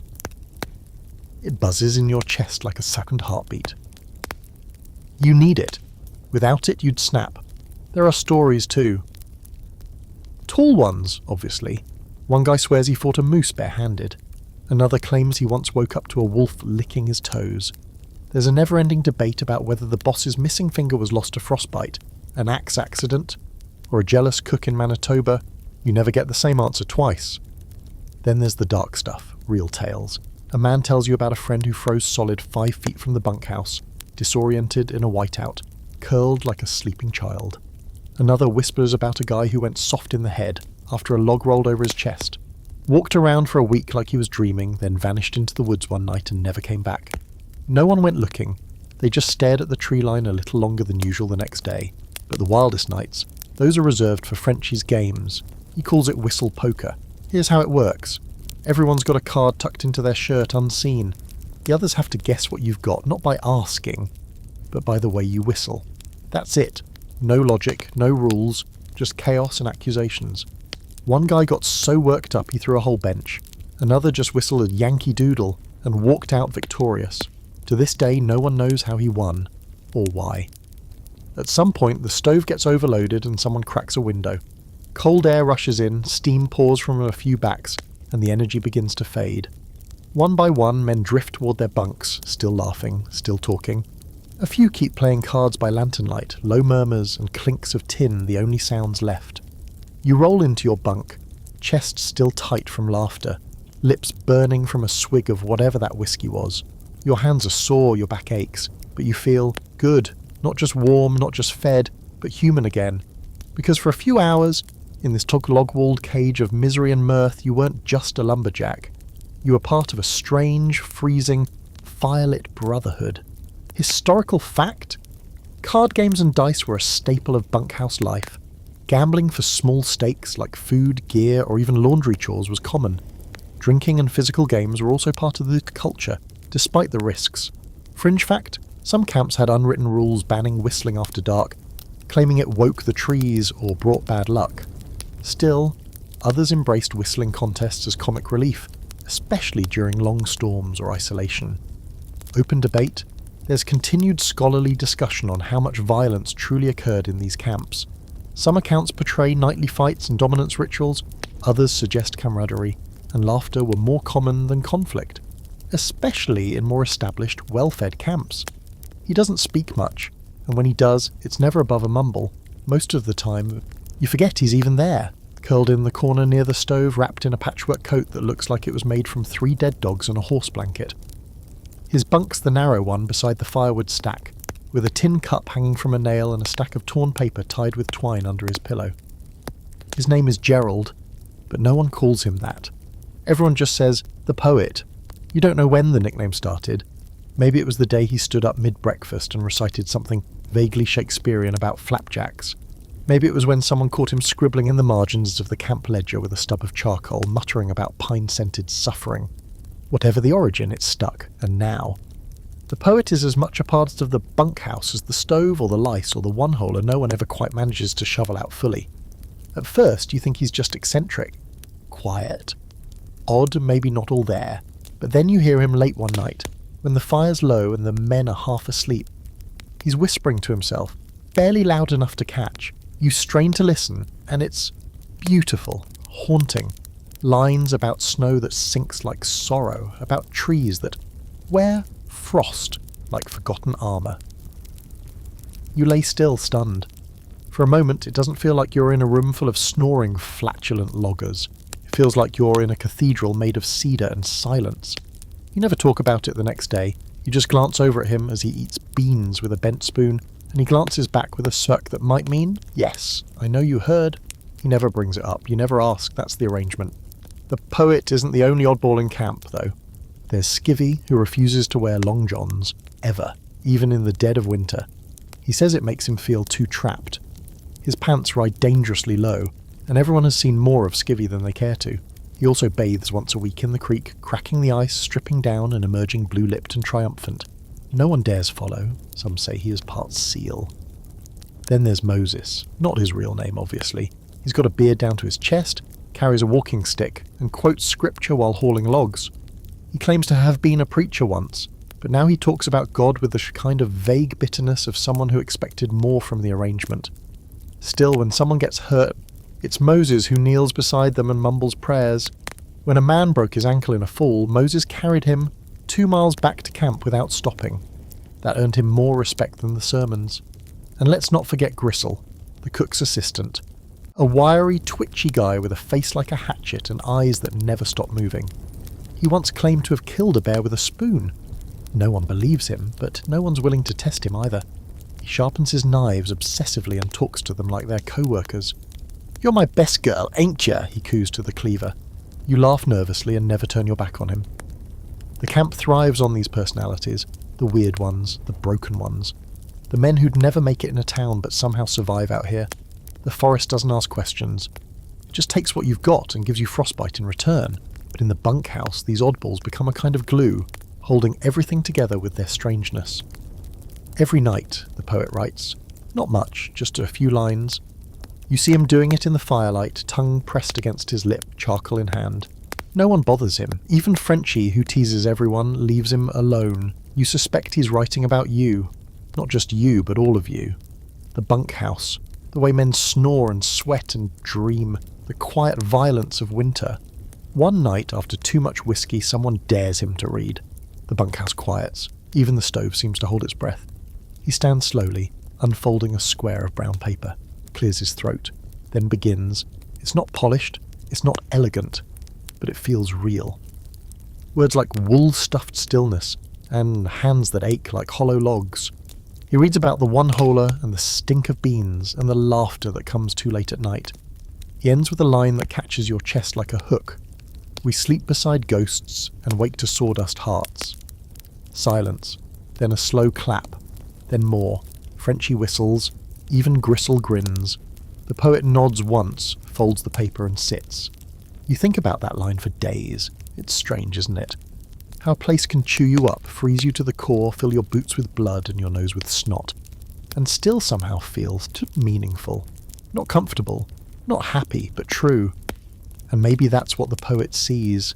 Not beauty exactly, but truth, chipped out of snow and sawdust and the low murmur of exhausted men snoring in harmony. Historical fact. Many logging camps had at least one resident storyteller or eccentric, men who kept spirits up with songs, poems or tales. Literacy was not universal, but those who could write often recorded camp life in journals or letters that now serve as rare historical records. Fringe fact: in some camps, workers created bunkhouse newspapers, crudely handwritten pages pinned near the stove, filled with jokes, gossip and invented news. These were often anonymous and wildly satirical, mocking both the bosses and the cooks. Open debate, scholars continue to explore whether these so-called camp poets were exceptions or surprisingly common. Some argue they played a vital role in preserving oral history and morale. Others believe their presence has been exaggerated through nostalgic storytelling. Christmas in the bunkhouse isn't like the one in your memory. There's no glowing tree, no warm pie on the table, no anxious kid energy vibrating through the walls, no fire crackling in a clean hearth while stockings sway gently above it. No, out here, Christmas comes wrapped in frostbite and cracked lips, and there's the closest thing to a sleigh ride is getting dragged on a sled full of firewood by a horse with one good eye and a grudge against everyone. Still, the day feels different from the start. You wake to the smell of cinnamon, which makes no sense because cinnamon hasn't existed in this camp since the fall shipment went missing, likely traded for pipe tobacco and a deck of fresh cards. You stumble out of your bunk to see the cook, slab, apron dusted in flour like he lost a fight with a snowstorm, grinning like a man with a secret. He's already got 3 pies cooling on the windowsill, and next to them, a pot of something that might actually be real coffee. Someone whistles. Another guy says, "I'll be damned." That's the closest thing to a group hallelujah you'll ever hear. The bunkhouse buzzes just a little. No one says Merry Christmas. Not really, but you feel it. The atmosphere is looser, warmer. Men move slower, linger near the stove longer. You even catch the walking boss cracking half a smile as he sips something suspicious from his tin cup. Rumour is he's been saving a flask of Applejack for this exact morning. Either that or he finally snapped and just decided to drink the lantern oil. Hard to say. Breakfast is a feast by camp standards. Flapjacks with actual syrup, maple, not molasses, eggs that aren't powdered, bacon that crunches. There's even fruit. Real oranges, shipped in from God knows where, each one handed out like it's made of gold. You take yours reverently and peel it slow, letting the citrus spray hit your nose and cut through the weeks of grease and pine smoke clinging to your face. It's the cleanest thing you've smelled in a month. Frenchie sings a carol while juggling biscuits. Someone throws a sock at him. He ducks, grins, keeps singing. There's no church service, no tree, but someone drags in a pine branch, sticks it in a coffee can, and strings it with scrap yarn and button bits. It looks like a squirrel nest got into the haberdashery, but it stands tall near the stove and people nod respectfully as they pass. Then the gifts start showing up. They're not wrapped. They're barely even recognisable, but they're real. Oli gives a guy a new pair of mittens, hand-stitched from scrap flannel, uneven and lumpy but warmer than the threadbare ones he's been using. Moses presents a carved wooden cross to a young kid whose eyes go wide like he's just been handed the key to the kingdom. You pull a sharpened boot knife from under your bedroll, cleaned and polished, with your initials etched into the handle. You didn't put it there. You glance around the room. No one claims credit. Someone hands out pipe tobacco in little paper packets. Another guy trades his last decent pair of socks for a harmonica tune from the poet. Gristle, astonishingly, gives the cook a hand-drawn picture of the bunkhouse. Shaky lines, crooked windows, but every man accounted for, little stick figures labelled by name. It's the first time you see slab tear up, and everyone pretends not to notice. Work? Not today. It's the only day off in the whole season. You don't cut, you don't haul, you don't mend fences or dig new latrine pits. The forest gets to breathe, and so do you. Instead, you nap. You write letters. You play cards for nothing at all. There's a snowball fight that ends with 3 men face down in a drift and 1 lost mitten never found again. You sit with your back to the stove, socks steaming on your feet, and talk quietly with a guy you've only ever known as Knuckles. Turns out his name's Clarence. He has 3 kids and a dog named Porkchop back in Duluth. You've worked beside him for 6 weeks and never knew a thing about him. Now, suddenly, he's real. Later, Slab brings out the pies. They're misshapen and a little burned on the bottom, but who cares? Apple, mostly. With some kind of mystery fruit that tastes like raisins but crunches like gravel. You don't ask questions, you eat and you eat again. And when someone slumps against the wall moaning, "I'm gonna explode," no one moves to stop them. As the sun sets, early around 4 because the winter doesn't care about your holiday schedule, you sit by the firelight and listen. No saws, no shouting. Just the crackle of the stove, the rustle of paper as the poet jots down something on the back of a sugar sack, and the slow, deep breathing of men who for one day aren't just surviving. Frenchie starts singing again. Not a carol this time, just something soft and wordless. A lullaby, maybe. It echoes around the bunkhouse, wrapping over everyone like an old quilt. No one interrupts, not even Skivvy, who usually mocks anything sentimental with exaggerated gagging noises. Tonight, he just lies there, hat pulled over his eyes, quiet. You pull your blanket up. You think about home, or what home used to be. You wonder if they're thinking of you too. Probably not, or maybe they are. Doesn't matter. Tonight you're here, with your bunkhouse family, ridiculous and wild and itchy and foul-mouthed and real. It's not Christmas like the songs promise. But it's Christmas that counts. Historical fact. Many logging camps observed Christmas as a rest day, with special meals, treats from town and no logging duties. It was often the only guaranteed day off during the entire season, eagerly awaited and remembered fondly. Fringe fact, in some northern camps, it was tradition to hang an axe blade on the tree, a pine branch or small fir, symbolising the work paused and honouring the tools that kept the men alive. Some even tied red ribbons to their saw handles, passed around from camp to camp. Open debate? There's some scholarly discussion about how spiritual or secular bunkhouse Christmases really were. Diaries and oral accounts vary. Some describe Bible readings and prayer, while others emphasise card games, whiskey and general debauchery. Likely it depended on the crew, the cook, and how much snow was on the ground that morning. You wouldn't think a shirt could start a fight, but out here, a flannel can say more than a speech. There's a language woven into the fabric of every logger's wardrobe, and if you don't know how to read it, you're just asking to get tripped in the snow or handed the blunt axe. Welcome to the unspoken world of the flannel code. Your first shirt is whatever you arrived with. In your case, a faded green checkered number. Thick, but not thick enough. It does the job. Barely. But after a few days, you start noticing how the guys look at it. Not with admiration, with assessment. Skivvy squints at you and says, "Looks like that shirt's got feelings. You bring your mama with you too?" Laughter follows. You shrug it off. But the seed is planted. The veterans, real sawdust in the veins types, wear flannel like armour. Deep reds, bold blacks, dark blues. Patterns that could hide a bloodstain or a tear with ease. The shirts are stiff from grease and ash, but they're hang with weight, pride.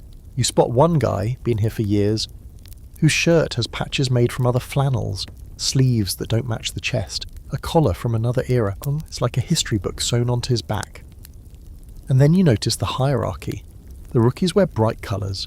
Greens, yellows, lighter blues. Shirts that say, "I'm new, I still believe in laundry." Mid-timers wear darker shades, grungier tones, sleeves rolled up tight. They don't talk much, they just work. And the old-timers? Their shirts barely even qualify as shirts anymore. More whole than fabric, stitched together with twine and silent judgment. But the colours aren't just random. There are rules. Unspoken, sure, but ironclad. Red plaid, that's the cutter's colour. The guy who drops the trees, first man in the woods, last man to stop swinging. Wearing red if you're not a cutter is asking for trouble. It's like wearing a sheriff's badge when you've never held a gun. You'll get challenged, or worse, laughed at. And in camp, their laughter can hurt more than fists. Blue flannel? That's a hauler's hue. Guys who wrangle logs with peavies, who risk getting crushed between rolling pine and frozen ground. They're quiet, bruised, always nursing a shoulder or a shin, and they wear their flannel like a uniform. Black and white buffalo check? That's old school. The classic. Usually worn by a guy with scars on his knuckles and a story behind every missing button. If you see one of those shirts hanging by the stove, you don't touch it. You don't look at it. You just step aside. And green, Grucon, green is the punchline. The greenhorn signal. It doesn't matter if it's dark forest or soft mossy. You wear green, you're fresh meat. You're the guy who asks too many questions, uses the wrong end of the saw and ties his scarf like his grandmother showed him, which is exactly what you're wearing. You consider trying to accidentally stain it, maybe spill grease or sawdust until it passes for brown. But there's no shortcut to status here. The shirt doesn't make the man, but it does reflect what the camp thinks you are, and the only way to change that is with work, with blisters, with time. You get your chance when the foreman pairs you with Knuckles on hauling duty. You trade in your axe for a PV and get up close and personal with logs the size of oxen. You haul them over ice, through slush, over frozen stream beds that crack like glass under your boots. You fall twice, you bleed once, and you never complain. By the end of the week, your shirt has earned its first rip across the shoulder. The green's faded a little. One sleeve smells permanently of pine pitch. You think maybe, just maybe, it looks less offensive. Then Frenchie tosses you something. A cast-off shirt, black and grey, threadbare but solid. Found this in the tool shed, he says, clearly lying. Might fit better than that snot-coloured rag you're wearing. You nod, trying not to smile. You pull it on that night. It's big in the shoulders and smells like charcoal and sweat, but it's yours now. A step up, a small, quiet promotion in the eyes of the bunkhouse. You notice people talking to you with less condescension, more respect. Skivvy grunts a greeting instead of a jab. Moses nods from his bunk. You haven't earned the black and white yet, but you've left green behind. Even your scarf changes. One guy gives you a patch of red flannel from a shirt that tore during a storm. Sew that to your mittens, he says. Might bring luck. You do it. Not because you believe in luck, but because you believe in tradition. Flannel becomes identity. You start to see it everywhere. Wrapped around axe handles, used as bandages, tied to sleds like flags. One guy ties a red strip to a tree after his buddy gets hurt nearby. Says it's a marker, not to be removed. It stays there for weeks, even as snow buries it. The poet writes a verse about flannel once, recites it at dinner, half serious, half mocking. Mocking. Red for rage, blue for pain, green for hope we'll never gain. He laughs at his own words, but no one else does. They just nod. Flannel fades, rips, burns, but it doesn't get thrown out. It gets reused, repurposed, passed down. You patch your own shirt now, careful stitching along the seams, not because it's falling apart, but because you want it to hold together. You want to keep wearing it long enough that someone else might notice the threads and say, that one's been through a few storms. Historical fact, flannel shirts, particularly plaid ones, became synonymous with North American logging camps by the late 19th century. Durable, insulating and easy to layer, they were considered essential gear and sometimes issued as part of camp supply. Fringe fact, some logging communities believed that certain plaid patterns belonged to specific regions or logging companies, and wearing the wrong one could get you labelled as a trespasser or worse, a thief. Open debate. There's discussion among social historians about whether flannel truly served as an unofficial ranking system among loggers, or if this idea was retroactively romanticised. Some accounts describe it as pure utility. Others suggest it carried significant social meaning within tightly knit crews. It starts with tracks in the snow, thin sharp impressions like long fingers pressed into powder. Not dog tracks, not deer. You know both too well by now. These are something else. You spot them just beyond the latrine path, veering toward the tree line, half obscured by the wind-blown snow, but still fresh enough to make your stomach tighten. You stare a while, then glance around like maybe someone else will appear, and confirm what you're seeing. But there's no one. Just you, a half-filled water bucket, and those narrow tracks that vanish where the woods get too thick to follow. Back in the bunkhouse you mention it, quietly, casually, like you're not still thinking about it. Frenchie, never one to waste a good mystery, raises an eyebrow. Could be a wolf, he says, a little too eagerly. Or something bigger. You ever hear of the Wendigo? You laugh. Everyone does. Nervous laughter stir, mostly. But it sticks in your chest like a bone you can't quite swallow. That name, Wendigo, has come up before. Once during a blizzard, when a man went missing overnight, only to return at dawn shivering and barefoot, unable to speak for 2 days. Once carved into the handle of a hatchet that turned up buried in the snow, rusted and twisted like it had been gnawed. You never took it seriously. Until now, the bunkhouse changes at night, especially on full moons like this one, when the snow glows blue and the tree shadows crawl across the ground like fingers searching for something. You lie in your bunk, wrapped tight, listening to the fire pop and the wind moan through the chinking gaps. You're half asleep when you hear it. A single scream. High, sharp, and far too close. You sit up. So do others. No one speaks for a second. Then someone mutters, "Probably a fox." Another voice, "Maybe." But everyone's alert now. The quiet hum of bunkhouse sleep is broken. A few guys reach for boots. You stay still, ears straining. The silence afterward is heavier than the scream itself. The next morning Frenchie is gone. His bunk is made. His boots are missing. No note. No trace. The cook says he saw him go out for a smoke before dawn. Didn't come back. The walking boss organises a search party, but not a very enthusiastic one. Snow's falling hard and the wind's picked up again. After 3 hours of slogging through hip-deep drifts, you find nothing. Not even tracks. You return numb in every possible way. That night the poet writes a single line. A scream, then silence the snow does not remember. He doesn't read it out loud. You see it over his shoulder when he dozes off by the stove. The bunkhouse feels smaller now, like the walls have leaned in. The wind outside has a pitch to it that you didn't notice before.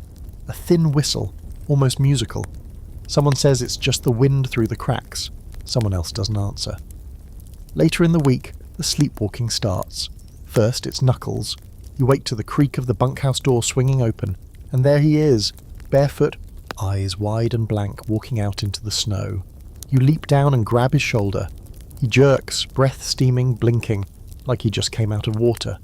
"Where were you going?" you ask. He frowns. "Nowhere." Then he looks down at his bare feet. "Guess I was dreaming." You don't push it, but he's not the last. One by one, men start waking outside. Not far, just a few paces from the door, always barefoot, always dazed. One wakes up with frostbitten toes and no memory of leaving his bunk.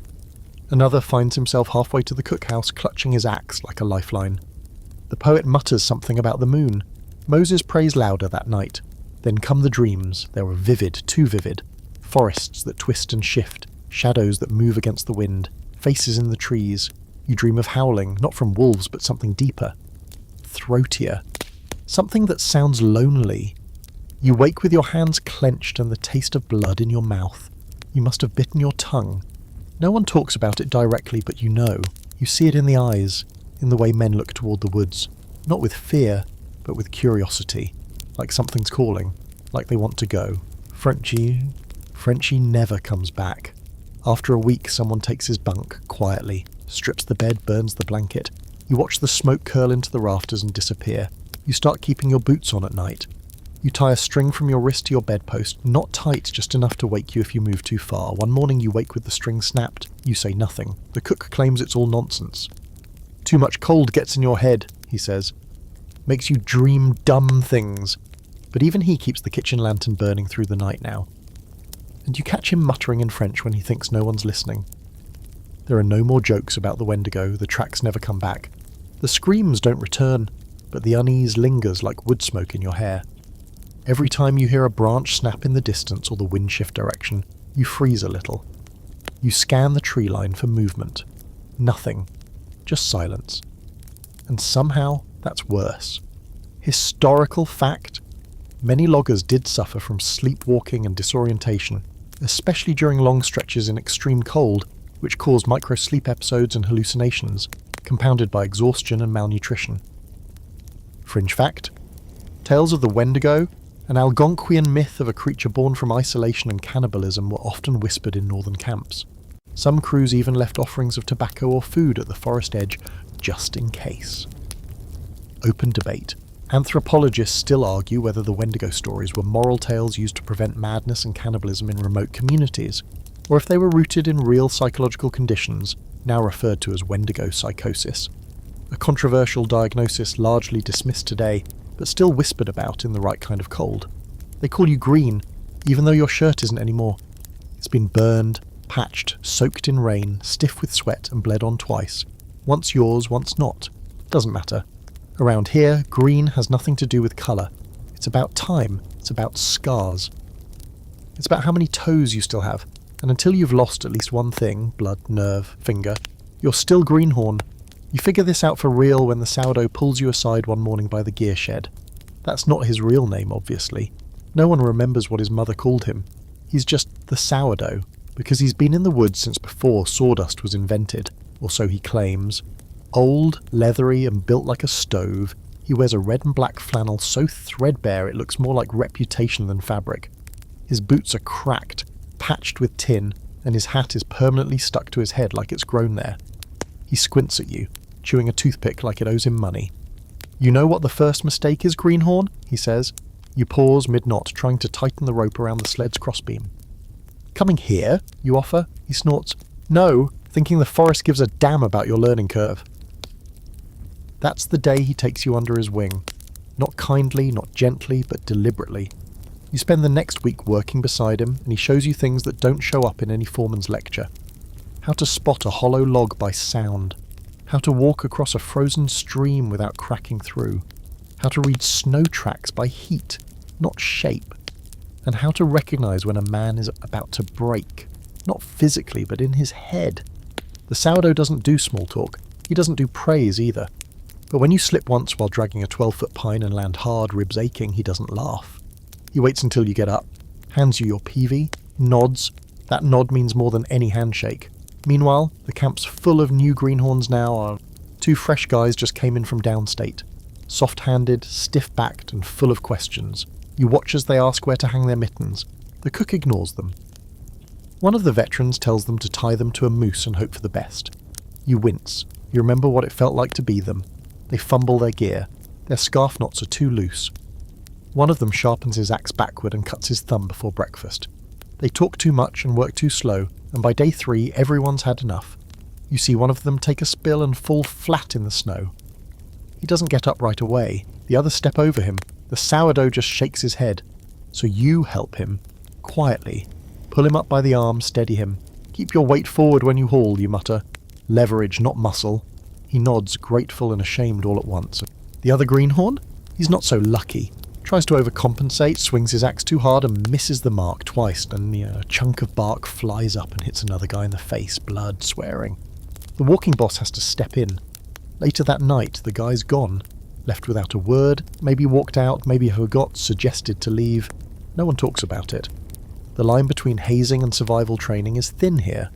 You're thrown in fast. Boss, you either adapt or you limp home.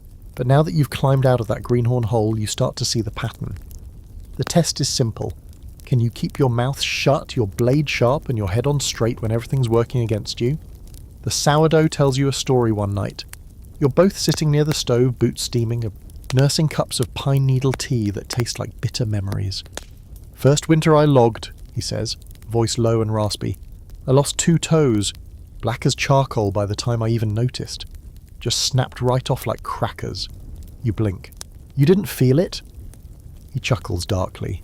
"Didn't want to. Cold takes your pain first. That's how it wins." You stare into your cup, suddenly less concerned about the bitterness. There's another story floating around camp, about a guy named Matty who once got caught out in a whiteout for 9 hours. By the time they found him, his left ear was frozen solid. They say it broke off in his hand when he tried to scratch it. Nobody knows if it's true, but the sourdough doesn't laugh when it's mentioned. Eventually you realise the old man has his own stash of odd knowledge. Like how to seal a boot hole with spruce gum, how to fix a dislocated shoulder with 2 sticks and a belt. He teaches you how to chew bark if you're ever starving, how to find water under the snow. You start calling him Old Testament in your head, because everything he says sounds like scripture soaked in pine tar. And yet, for all his grim wisdom, he's the first to point out beauty. A frost-covered tree catching the sunrise, the sound of axes echoing over a frozen lake, a bird still singing in the cold. He never smiles when he sees these things, but he always stops walking, just for a moment. And you learn to stop too. By late January, you're no longer considered green. You've stopped being called by your first name. Now it's just you, or hey, or sometimes that one. You're lifting your weight, fixing your own gear, getting your own fire started before dawn. You sleep through snoring, eat beans like a king, and keep your boots warm with secrets passed down from men who could survive on boiled pine cones. One night, the sourdough tosses something onto your bunk. You unfold it. It's a red flannel shirt. Not new, not even whole. Patches all over it, one sleeve shorter than the other. "You'll grow into it," he mutters, turning back toward the stove. You lie there, holding it, unsure what to say. The truth is you already have. Historical fact. In logging camps, greenhorn was a widely used term for new inexperienced workers. They were often assigned the most difficult or dangerous tasks and rarely trusted until they'd proven themselves in the field. Fringe fact. Some camps had a ritual for greenhorn's first real mistake, dumping them into a snowbank or tying their boots together at night. Hazing wasn't malicious so much as a way to see how thick your skin was. Open debate? There's ongoing academic debate about the role of mentors like the sourdough in shaping camp culture. Were they tough love father figures passing down essential knowledge, or maintaining a closed, punishing hierarchy? Evidence suggests both, depending on the camp, the man, and the weather that day. You hear it before you see it, a long, slow ripping sound like a barn being torn in half. Then comes the smell, followed by the shouting, then the thud of a man hitting the floor. Someone groans, someone else yells, "Oh no," or which is never a good sign in a bunkhouse. You sit up, rubbing your eyes, and immediately regret waking up. The first thing you see is a boot. Not worn, not on a foot, just a lone, crusted boot sailing through the air, hitting a wall and sliding down with a sad thump. The second thing you see is Big Walter, bare-chested, red-faced, and steaming with fury like a kettle about to blow. He's holding a burlap sack in one hand, and what looks like a broken board in the other. The sack is leaking something thick. "You absolute fart factory!" he roars. And there it is. Bunkhouse feuds don't start over serious things. They don't start over money, politics, or even who used the last of the boot grease. They start over farts, or snoring, or someone eating another man's jerky without asking.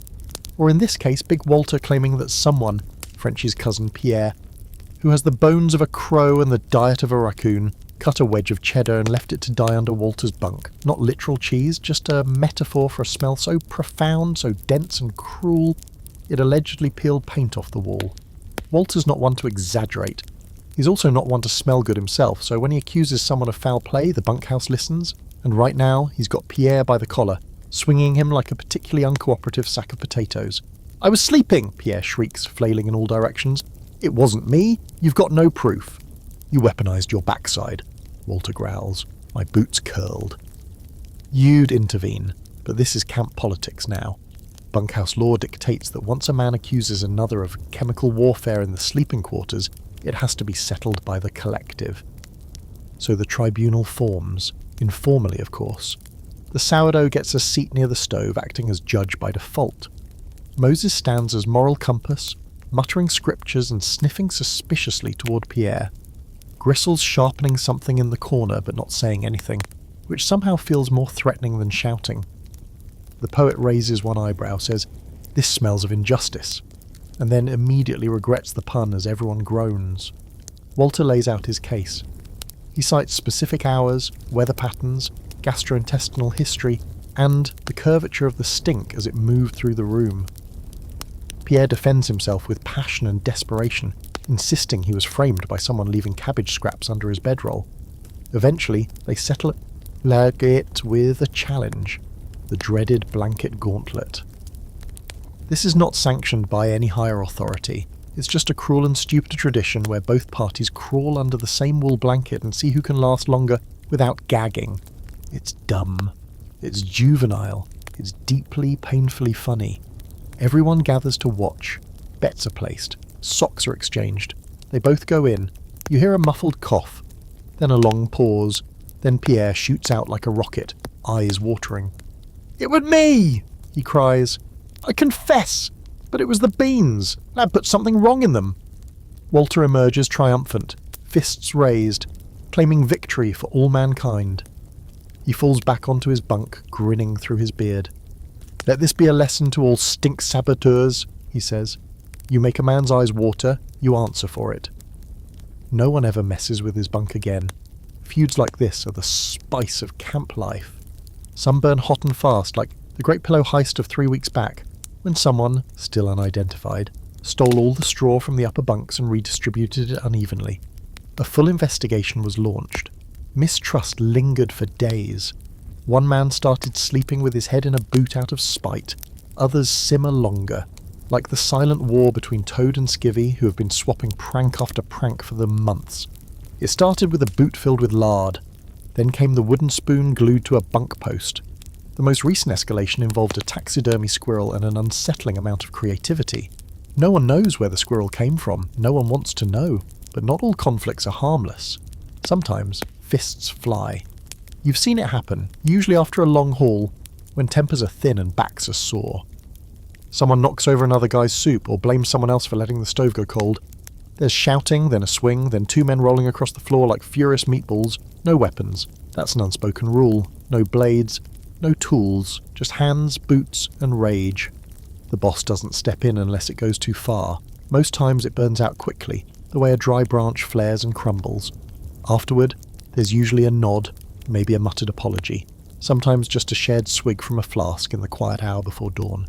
But there's a line. Cross it, and you're gone. Not officially. Just gone. The cook stops serving you. No one sharpens your tools. Your name disappears from the work rotation. One day you walk out of camp and no one looks up. Thankfully, most of the time it's just noise. Just bickering to break up the grind. The bunkhouse holds it all. The laughter, the fights, the ridiculous arguments about whether moose can outrun horses. They can't, but good luck convincing Oli. You once saw two men nearly come to blows over the correct way to hang a mitten. Palm in or palm out. That was the whole debate. You learn to pick your battles. You learn when to joke and when to shut up. You learn that sometimes letting a fart go unchallenged is a mercy everyone deserves. And you learn that, in the grand scheme of things, even the dumbest feud means something. It means people still care enough to be annoyed, to defend their space, their dignity, their boots. Historical fact: logging camps were notorious for fights, pranks, and bunkhouse feuds, often triggered by stress, exhaustion, and close quarters. Most camps relied on an unwritten code of conduct to keep things from boiling over. Fringe fact: some camps kept punishment logs. Massive rounds of timber men were forced to roll or carry alone as a kind of disciplinary action. Other times, punishment came in the form of dishonour jobs, like latrine duty or having to sing to earn supper. Open debate. Scholars debate how much violence actually occurred in these camps. Popular tales often exaggerate the chaos, while diaries suggest many camps maintained strict order, some even using internal councils or appointed bunkhouse leaders to settle disputes peacefully. You know the thaw is coming not by the calendar, but by the sound. At first it's subtle, just the tiniest drip from the roof onto the stovepipe, a high, tinny ping that echoes like the ticking of some enormous wooden clock. Then overnight the snow softens, the cold changes texture. It's no longer that brittle dry freeze that snaps branches and nose hairs. It becomes wet, heavy, clinging. You step outside one morning and your boot sinks deeper than usual. The snow doesn't squeak anymore, it squelches. The air smells different too, less metallic, more earthy, like something ancient is waking up beneath the frost. You take a deep breath and for the first time in weeks, you catch a whiff of soil. Mud. Life buried and bruised but stubborn enough to wait for its turn. You feel it in your bones, in your joints, in your bunkmate's knees, which start cracking like knuckles every time he stands. The forest is shifting, melting, breathing again. And the bunkhouse is not ready. See, bunkhouses are built for the freeze, for cold, still, predictable snow. But the melt is chaos. It starts with leaks. Not big ones at first, just a few dark spots on the ceiling above the stove, a drip landing in someone's coffee cup, a slow spread of moisture under the firewood stack. No one panics. Yet. You all just shift bunks, pile up rags, and mutter about roof patches. Slab starts lining the kitchen shelves with tin buckets to catch drips. Every few hours, one of them plinks full and has to be emptied. The poet writes a sarcastic haiku about indoor rain. The ink runs down the page in drips. Fitting, then the floor goes soft. That hard-packed frozen dirt and straw floor that once felt like stone begins to move underfoot. You step across the bunkhouse and your heel sinks half an inch. By the next day it's 2. The firewood pile leans to one side like it's giving up. You lift a board and find worms, real ones, wriggling through mud the consistency of cold soup. A mouse dashes by, soaked and furious. He's lost his home too. By midweek, the bunkhouse smells like a swamp wearing wet socks. Everything's damp, the blankets don't dry anymore. The towels are just cold sponges. You hang your gear near the stove, but it sags under the weight of moisture dripping like a thawing carcass. The walls sweat, the windows fog. Someone jokes that you could grow mushrooms in your long johns, and no one laughs because someone is growing mushrooms in their long johns, not on purpose. And then, of course, the floods come. The frost in the ground starts to lift, releasing water like a broken dam. One morning you wake up and your boots are floating near your bunk, gently bobbing in 2 inches of ice-cold sludge. Gristle is already standing in it barefoot, holding his knife like the water personally offended him. Slab's trying to channel the flood with a broom, muttering about trenching the bunkhouse like a ship's hull. No one tells him that ships are designed to float. You spend the day digging ditches around the walls, scooping out sludge with shovels, trying to redirect the water out the back door. It's a losing battle. The snowmelt doesn't care about your plans. It wants in. It is in. You fight it anyway, because what else are you going to do? Let the bunkhouse sink? Some of the older guys start talking about the Great Thaw of '98, when the whole bunkhouse tilted sideways and slid 10 feet downhill in a single night. We woke up at a different angle, one says. Took a full day to find the stove again. That night, you sleep with your gear packed, just in case. You wedge your boots under your bunk like they're sandbags. You dream about sailing. Not the ocean kind. The kind where the bunkhouse breaks free and drifts down the hill, past the latrine, into the frozen creek, with everyone still snoring inside. The mud creeps into everything. Your boots are never dry, your socks are always soaked. One guy gives up entirely and starts wearing sandals made from tin can lids and twine. He looks ridiculous. He also looks dry. You consider joining him. Outside, the forest changes tone. The snowdrops begin to push through, stubborn green stems shaking off slush. The creek that's been frozen since you arrived starts to gurgle, and suddenly it's a river again. Brown, fast, hungry. The logs you've been stacking all winter are now being floated downstream. The river becomes a road, and the season, you realise, is ending. But not fast enough. The thaw brings more than water. It brings mould, mice, bugs. The flies return first, fat, slow, curious, and immediately regret their decision when they land near the stove and get vaporised. The mosquitoes follow. You kill 3 in one night and realise with horror that the months of frozen peace are over. The forest wants blood again. Yours. With all this comes restlessness. The bunkhouse feels smaller, heavier. The walls sweat, the men sweat, and tempers fray like rope ends. You're no longer surviving the cold, you're enduring the muck. It's a different kind of test. Not of grit, but of patience. Moses starts talking about the end of the season, like it's salvation. 2 weeks, he says, counting off on fingers cracked and blistered. Maybe less, if the river holds. You've never wanted to see a canoe so badly in your life. Still, there's a strange, soggy beauty in it all. The forest steaming in the morning sun. The sound of water running over rocks that were buried in snow a week ago. The way the light filters through new buds on the trees, soft and green like promises. One night the rain returns in full. Not snow, real rain. Loud, warm and persistent. You lie in your bunk and listen to it hammer the roof, drip through the ceiling, splash into a bucket near your head. Someone curses. Someone else laughs. You roll over, press your face into a damp pillow and think, almost there, almost out. Historical fact. Spring thaws in northern logging camps often caused bunkhouse flooding and dangerous working conditions, especially before proper drainage techniques were implemented. Camps were sometimes built on frozen ground that turned to swamp once temperatures rose. Fringe fact, some camps humorously celebrated the thaw with a ritual known as the soaking, an unofficial prank where the newest greenhorn got dumped into the mud and welcomed into the next season's haul team, assuming he hadn't already quit. Open debate. Environmental historians argue about the long-term impact of early logging operations during spring floods. Some believe the thaw-related log drives caused significant ecological damage to rivers and fish populations, while others argue they were managed with surprising care, given the technology of the time. It starts with a bump in the night. Nothing dramatic. Just a soft thud from the attic space above the bunks, barely loud enough to notice. like a log shifting in the snow. You roll over, half asleep, and think nothing of it. Probably ice melting off the roof or some snow squirrel nesting where it shouldn't be.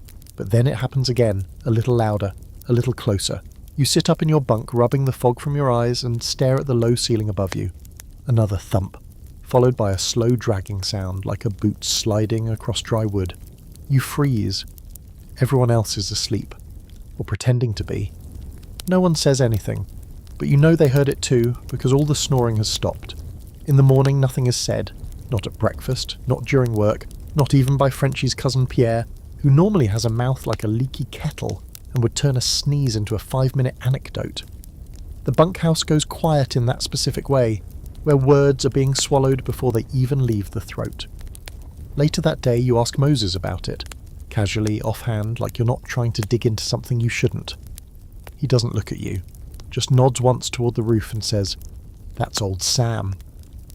Old Sam, it turns out, was a logger who froze to death in the rafters decades ago, back when the bunkhouse was smaller, cruder, and even less insulated.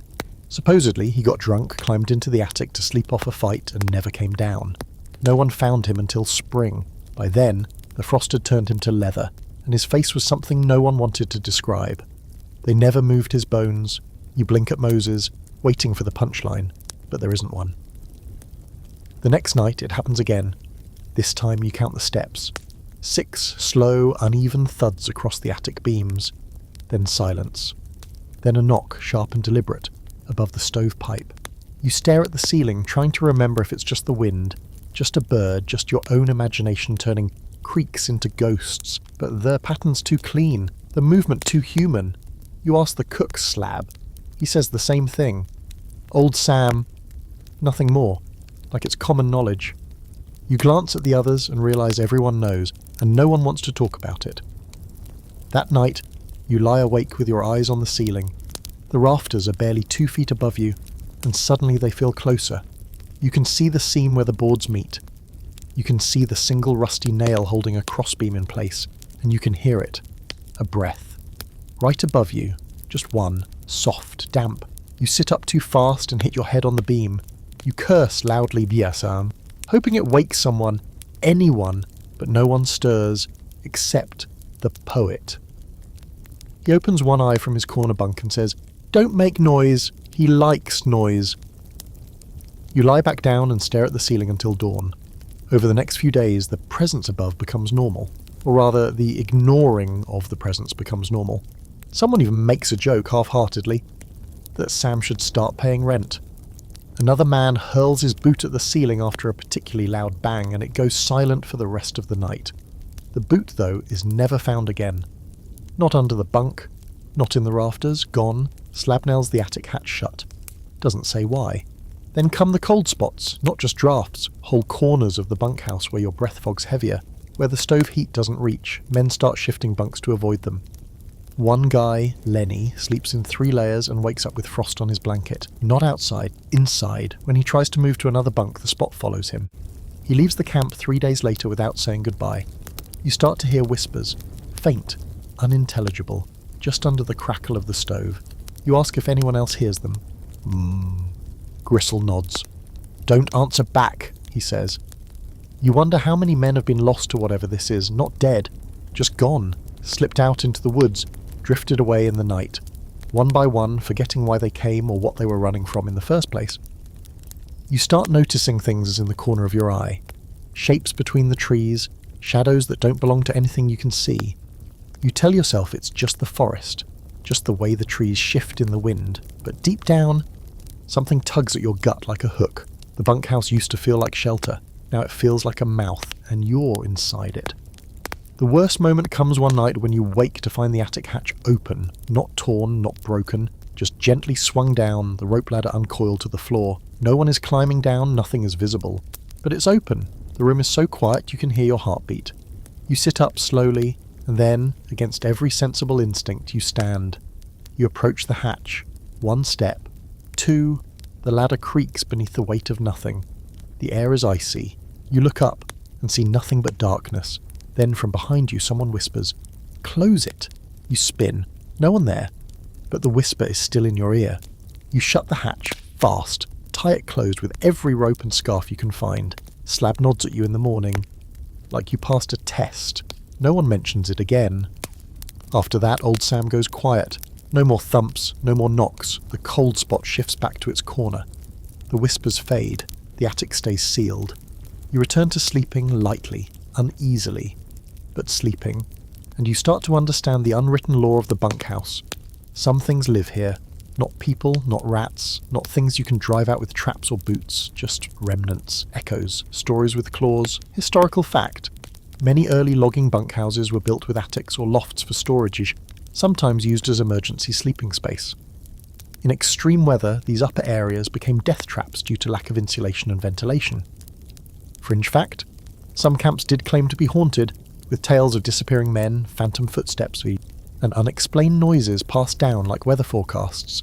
Ghost stories were part of the cultural fabric, especially during long winters. Open debate, scholars remain sceptical about the authenticity of bunkhouse ghost tales. Some argue they were used to enforce discipline and explain otherwise preventable deaths or disappearances.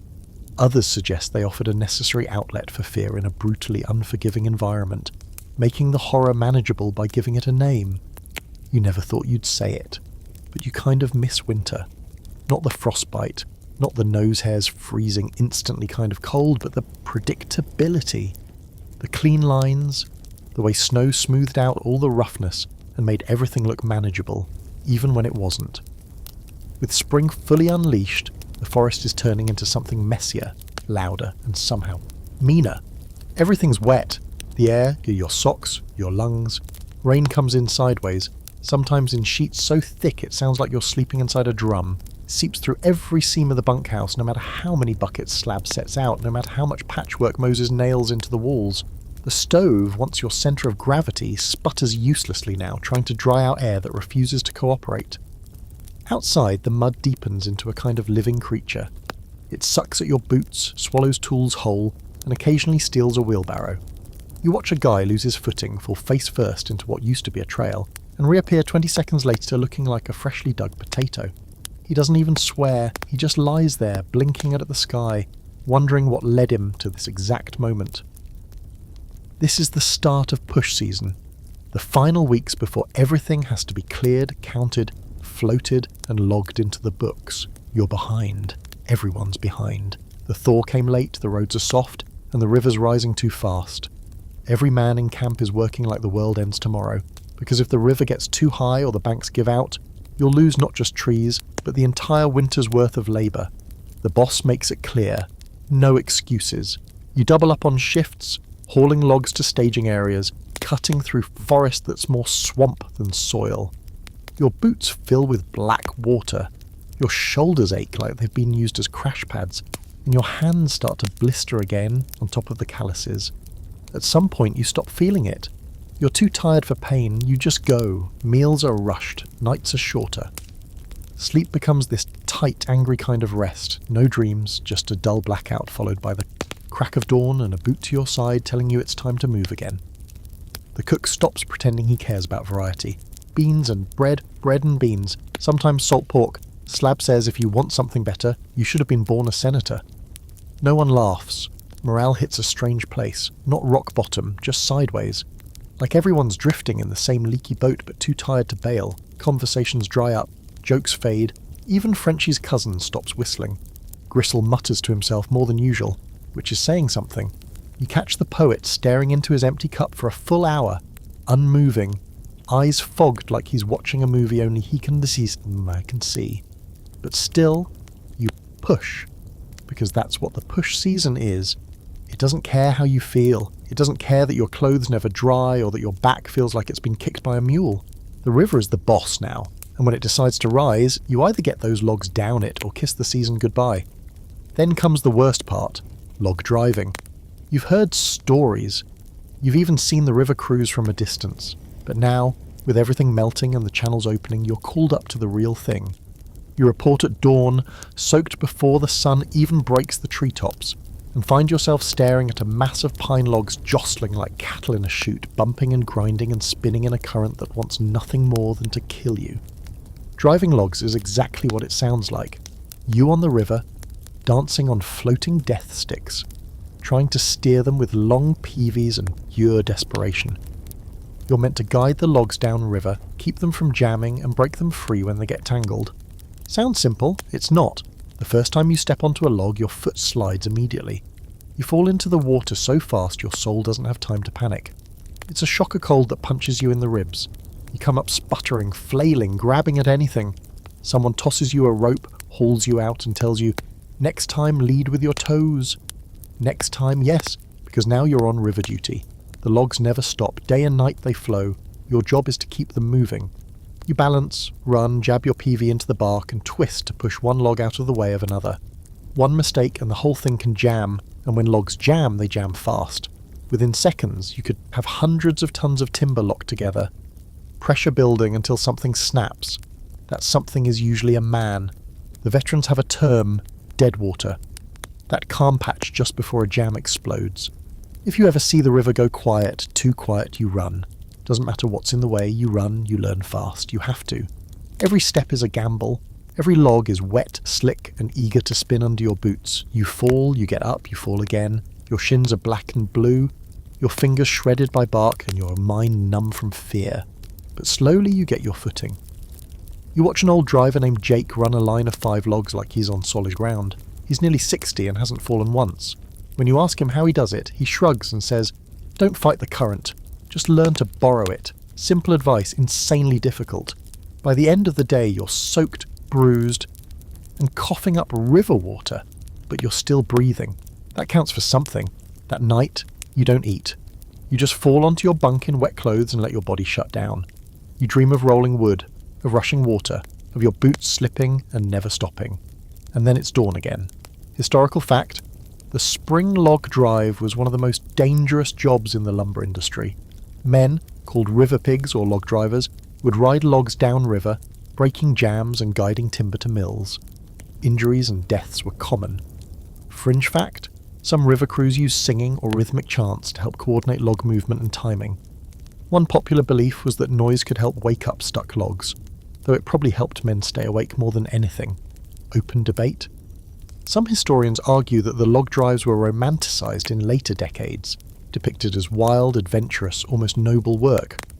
Others insist it was pure survival, performed by desperate men with no better option and a paycheck barely worth the risk. You forget what dry feels like. It's not just the clothes. It's your bones, your lungs, even your thoughts. Everything's soggy around the edges.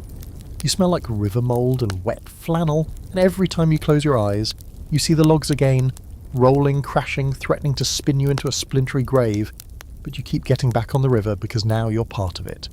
There's no room for hesitation, no pause button, just the endless churn of timber, water and fear. And fear becomes a constant, not the kind that paralyses, but the steady background hum kind. You carry it like you carry your PV, always in reach. You start to learn the signs, the way logs shift just before a jam, the angle of a bend in the river that always spits back the worst debris. The awful chance that falls before everything goes very, very wrong. The first major jam happens at Snake Point, a tight, curving bottleneck known for chewing up men and spitting out their hats. You're posted downstream when you hear the call, "Jam!" And it's not panic, it's practiced. Fast, like the shout is already halfway toward its solution. The logs pile up in seconds, wedged together like giant matchsticks in a bowl. One of the veterans, Charlie, is already running along the floating logs like it's solid ground, PV in hand, jabbing and twisting, trying to break the pressure. You watch as he finds the key log, the one wedged in sideways, holding back half a forest, and braces to pop it loose. "Get back!" someone yells. Everyone does, except Charlie. He drives his PV in, gives it a twist, and the river explodes. Logs shoot into the air like thrown javelins. The jam uncoils in a roar, 100,000 pounds of pine rolling forward with blind, unthinking force. You see Charlie leap, disappear into the mess, and for a second, no one breathes. Then he bobs up, coughing, tangled in roots and soaked to the soul. You help pull him to shore. He laughs as he shakes off, blood streaming from a gash above his eye. "She's angry this year," he says, like the river is a woman he knows too well. No one argues. You quickly learn the difference between a lucky driver and a dead one. is often just 3 inches of timing and the placement of your foot. There's a guy they call Spoon, short for Splinter Spoon, though he won't say why. You suspect it has to do with an incident no one wants to describe. He's missing 2 fingers and walks with a limp, but he can read the river like scripture. Spoon tells you once, if you ever feel the water change under your feet, jump. Don't look, just jump, and pray there's another log beneath you. You nod like you understand, you don't, not yet. 2 days later you do. You're midstream, trying to dislodge a stubborn cluster near the mill bend, when it happens. Everything shifts, the logs beneath your feet seem to sigh, and the water bubbles up like something's boiling underneath. Without thinking, you leap, and behind you the cluster breaks apart with a roar, spinning into the current. You land hard, roll, and slam your ribs into bark. It hurts like hell, but you're still on the river, still breathing. Spoon sees it. He nods once, nothing more. That nod you'll wear like a badge. Some of the men joke that the river has moods. She's calm in the morning, wild by noon, and outright murderous by dusk. There's a stretch near Widow's Crossing where you swear the logs just vanish. You ask one of the older guys what happens to them, and he mutters, "Bottom feeders gotta eat too," before walking off. By the end of the first week, your body has stopped asking for mercy. Your muscles ache, sure, but it's a background ache now, like hunger or longing. You can't remember what your hands used to look like without the blisters. You stop looking in mirrors. There's nothing new to see, but there is pride. Because not everyone can do this. Not everyone will. You've seen greenhorns give up mid-river, wading to shore, tossing their gear into the mud and walking away. You've seen men with good hands and strong backs fall apart the first time the river spits in their face. But you're still here, balancing on chaos, learning the rhythm of a world that doesn't care about your comfort. And sometimes, just sometimes, it's beautiful. Like at sunrise when the water glows gold and the logs shine like polished stone. Or when a crane lifts off from the shallows and you catch its reflection in the current. Or when the river goes quiet, not in that terrifying jam is coming way, but in a peaceful moment, the logs moving smooth and steady, the men relax for just a breath or two. Hands resting on peavies, boots planted like they belong. You share those moments with the others. No one talks, no one needs to. It's enough to be standing on the river together, watching something work that shouldn't, couldn't, and yet it does, until it doesn't. Because the second major jam doesn't give you time to react. It happens without warning, mid-afternoon. You're upstream this time, scanning the banks for driftwood when you hear it. The crack, yip and clean like a gunshot. Then the jam swells, logs bunch tight, water climbs, the current seethes, trapped behind a dam of its own making. This time no one yells, there's no time. You're in it. You drop your gear, scramble across the logs, trying to get to the escape point. But the river is moving beneath you now, carrying everything downstream in slow motion. You leap, miss. Land on your side, roll, catch a log by sheer dumb instinct and cling to it as the whole jam groans beneath you. A hand grabs your arm, Charlie again, soaked and swearing, and yanks you onto a stable stretch of shore. You lie there gasping, heart trying to punch through your ribs. 2 feet that way, he mutters, pointing at the spot you just vacated, and we'd be pulling what's left of you out of the bend. You nod. Not because you're brave, but because you know. There's no such thing as control out here. Just rhythm, instinct, and luck. Sometimes you get all 3, sometimes you get none. Historical fact, log jams could span miles and last for days. Breaking them was incredibly dangerous work, often involving dynamite in later years. But in earlier camps it was done by hand, by men running on rolling logs with sharpened hooks. Fringe fact? Some log drivers were said to develop what they called river sense, a nearly supernatural instinct for reading current, timber movement and danger. It was rarely taught, just learnt the hard way or not at all. Open debate. There's debate among historians about how much choice these men really had. Some say they loved the danger. Others argue they had no options, driven by poverty or desperation into work that was romanticised in stories but brutal in truth. You don't notice it at first, not until someone points and says, "The leaves." Then you look up and sure enough, there they are, green, bright, trembling in the wind like newborn flags. It hits you slow, like warmth creeping into numb hands. The trees are leafing out, just a few at first, then more, then the whole forest seems to exhale all at once, and for the first time in months. The colour changes. Gone is the endless white and brown, the greys of snow, rot and rain. Now there's green, soft and insistent. Pale shoots of grass pushing through mud. ferns unfurling beside the trails. Even the moss looks smug about surviving another season. The forest is waking up, and so are you. Well, sort of. Your body still hurts in all the usual places, but there's something lighter in the air now. The mornings aren't as cruel, the river, though still dangerous, isn't angry anymore. She runs calmer now, logs drifting smooth, the worst of the jam season behind you. You're not done, but you're close enough to taste it. You mark time not by calendars, but by signs. The first mosquito bite that swells like a balloon. The first time you peel off your socks and they actually dry overnight. The first shirtless man hauling gear down the riverbank like it's high summer, even though his skin is still blue from cold. You don't ask questions, you just nod and keep working. Then the bosses start whispering about pull-out. It sounds dramatic. It's not. It just means camp's almost over. The trees are done falling. The logs are mostly driven.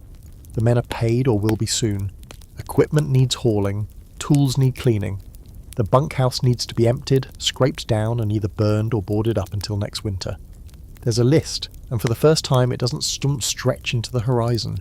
You can count the tasks. You can see the end. The news spreads fast. Not in words exactly. More in the shift of mood. Men who have barely spoken to each other all season suddenly start talking about home.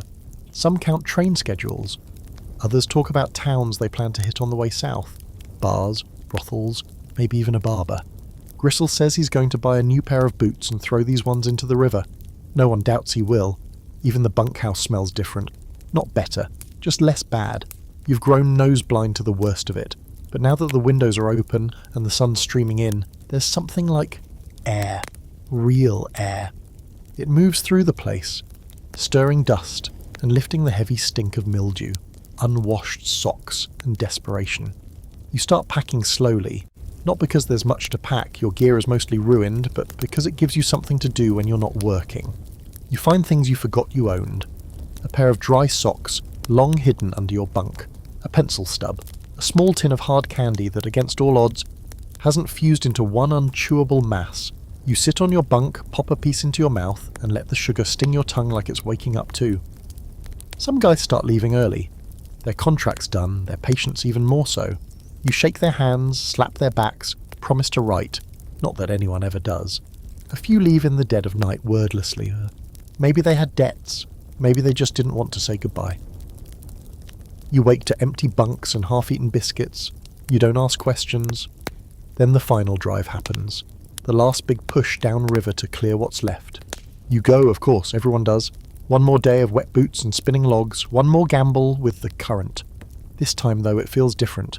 You know the water now, you trust your balance, you can feel the shift of timber before it happens. Even Spoon nods at you without saying a word. The river gives you a farewell gift, no jams, no blood, just sun on your neck and logs that flow like they're happy to go. Back at camp, cleanup begins in earnest. The cook starts burning leftovers. Broken tools are tossed into a pile. Buckets full of old nails, bent saws, and cracked mittens grow beside the latrine like offerings to the work gods. You help dismantle a sled that's been broken since January. You tear down a shelter someone built and never used. You stack gear into crates, hammer lids down and carry them to the waiting wagons. The sourdough leaves a day early. No goodbyes, just a cold bunk, a missing flannel, and a single word scratched into the wall beside where he slept. Enough. You stare at it for a while, then you steal his pillow. You figure he'd understand, and the poet gives out folded notes to a few select people. You get one. It's just a single sentence. Even the axe dreams of rest. You carry it in your coat pocket like it means something. Then the boss calls a meeting, such as it is. No one gathers neatly. You all sort of mill around near the bunkhouse door, while he stands with one foot on a crate, arms crossed, trying not to look sentimental. He says thanks, not much else, just a gruff nod and a hell of a season. Then he reaches into his coat and starts handing out pay. Real cash, bundled in twine, handed one at a time. You take yours like it's radioactive. You can't remember the last time you held this much money. You don't look at it right away. No one does. It's not about the money, not really. It's about getting through, making it out. The money just confirms you're still standing. That night you sleep better than you have all season. Not because the bunk is softer or the fire hotter, but because you know you won't be in this bed much longer. You lie on your back, eyes open, listening to the quiet hum of the bunkhouse as it exhales its final breaths. Outside, the frogs have returned. You can hear them in the marsh chirping like broken bells. The moon is high, the wind is soft, the forest is almost gentle again.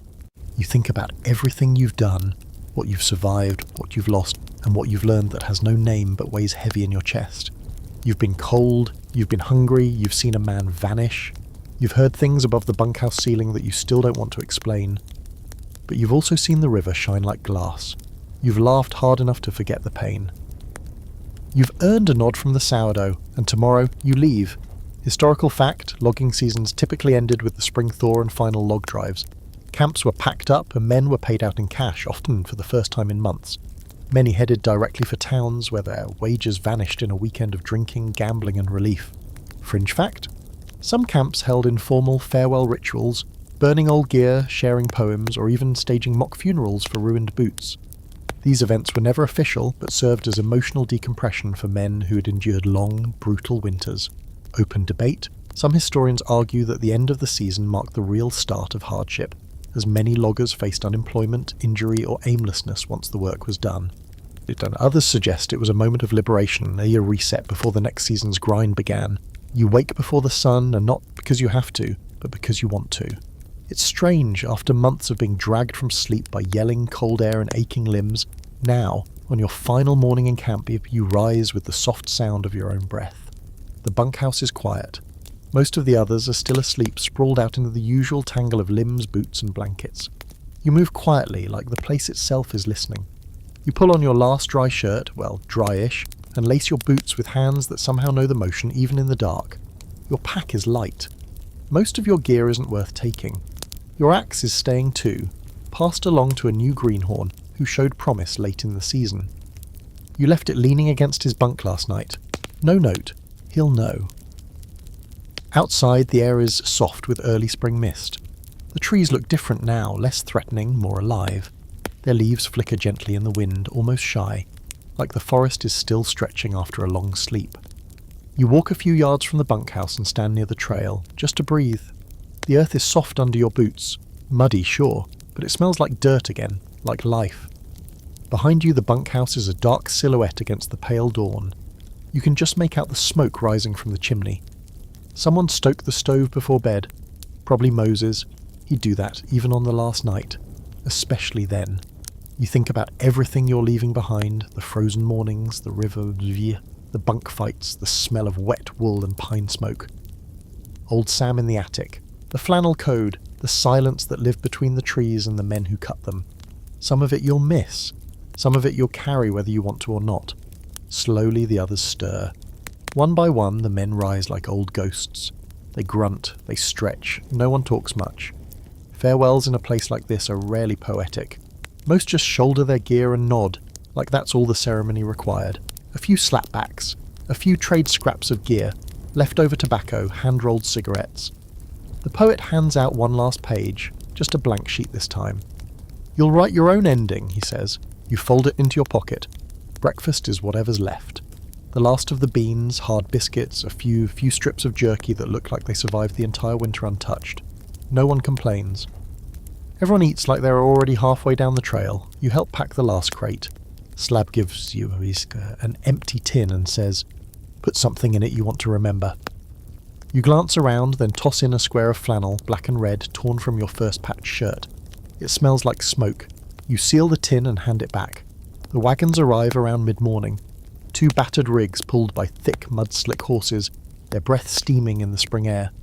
The drivers hop down and start loading gear. You wait your turn, watching the pile shrink until all that's left is a few broken tools and the worn-out broom Moses used to sweep the bunkhouse every morning. He leaves it leaning against the wall. "Someone will use it next season," he says. "The sourdough doesn't reappear. You don't expect him to. He always vanishes before goodbyes." You heard once that he never actually leaves the woods, just moves to the next camp like a ghost that needs smoke and sawdust to survive. When your name is called, you step up, toss your pack into the back of the wagon, and climb aboard. The boards creak under your weight, but it feels solid, grounded. You take one last look at the camp. The bunkhouse stands half in shadow, half in sunlight, like it can't decide what it is now, home or ruin. The latrine leans slightly, always has. The stovepipe smokes like a signal to no one, and in the distance the river murmurs its endless song, softer now but still moving. The wagon lurches forward. The trail out is rough, mud sucks at the wheels, branches slap the sides, and ruts bounce your spine into your skull. But you smile anyway. You're leaving with more than you came with. Maybe not in your bag, but inside. The kind of more that only comes from enduring something you weren't sure you could survive. Next to you, Charlie is half dozing. Spoon is flicking mud off his boots with a stick. The poet hums under his breath. Even Gristle, who hasn't said more than 12 words in a row all season, leans over and mutters, "You did all right." That's the whole speech. That's all the recognition you get, and all you need. Hours pass, trees blur, the sky opens. Somewhere far down the trail, you'll hit a train, a town, maybe a bath if the gods are kind.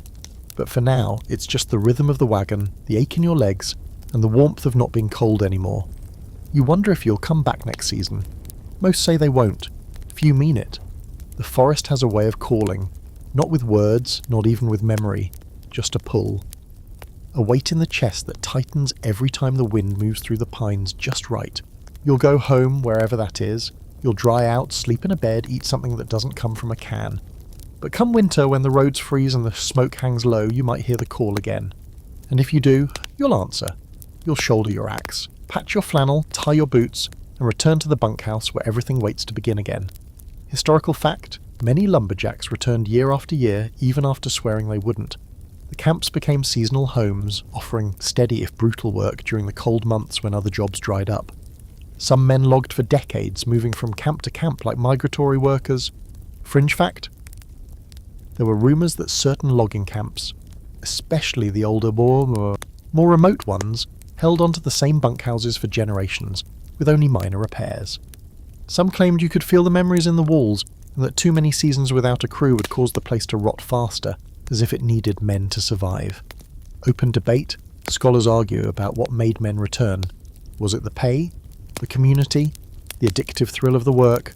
Some say it was all three. Others believe it was something harder to name, a kind of stubborn pride that only came from working a job that broke most people by February, and still walking out upright in the spring. You're home now, or somewhere like it. Your boots are off. Your bunk no longer creaks. There's no frost forming on your breath, no risk of slipping into a frozen latrine before sunrise. You've got walls that don't leak when it rains. Sheets that smell like detergent instead of mildew and pine smoke. Maybe you've even got someone waiting at the door. Or maybe it's just the cat or a coat rack that doesn't fight back. Still, part of you lingers in that bunkhouse. Not the misery, well, maybe some of the misery, but the rhythm, the discipline of all. The strange comfort in knowing exactly what the day demanded and surviving it one log, one fire, one bite of beans at a time. The simplicity, however brutal. You wake now in softness, and some mornings your hands still flex, expecting an axe handle. You dream in snow and river water. You've been through something few understand, a world where survival meant more than just pushing buttons or clocking in. It meant listening. To the forest, to your gut. To the guy next to you who hadn't spoken all week but handed you his last dry glove when the frost hit hardest, or... So yeah, you walked out of that place with blistered feet and a back full of knots. But you also walked out knowing things, real things, like how to read the sky, how to stay warm with one match, how to hang your socks the right way, and most of all, you walked out, you made it. So rest easy, friend, you've earned it.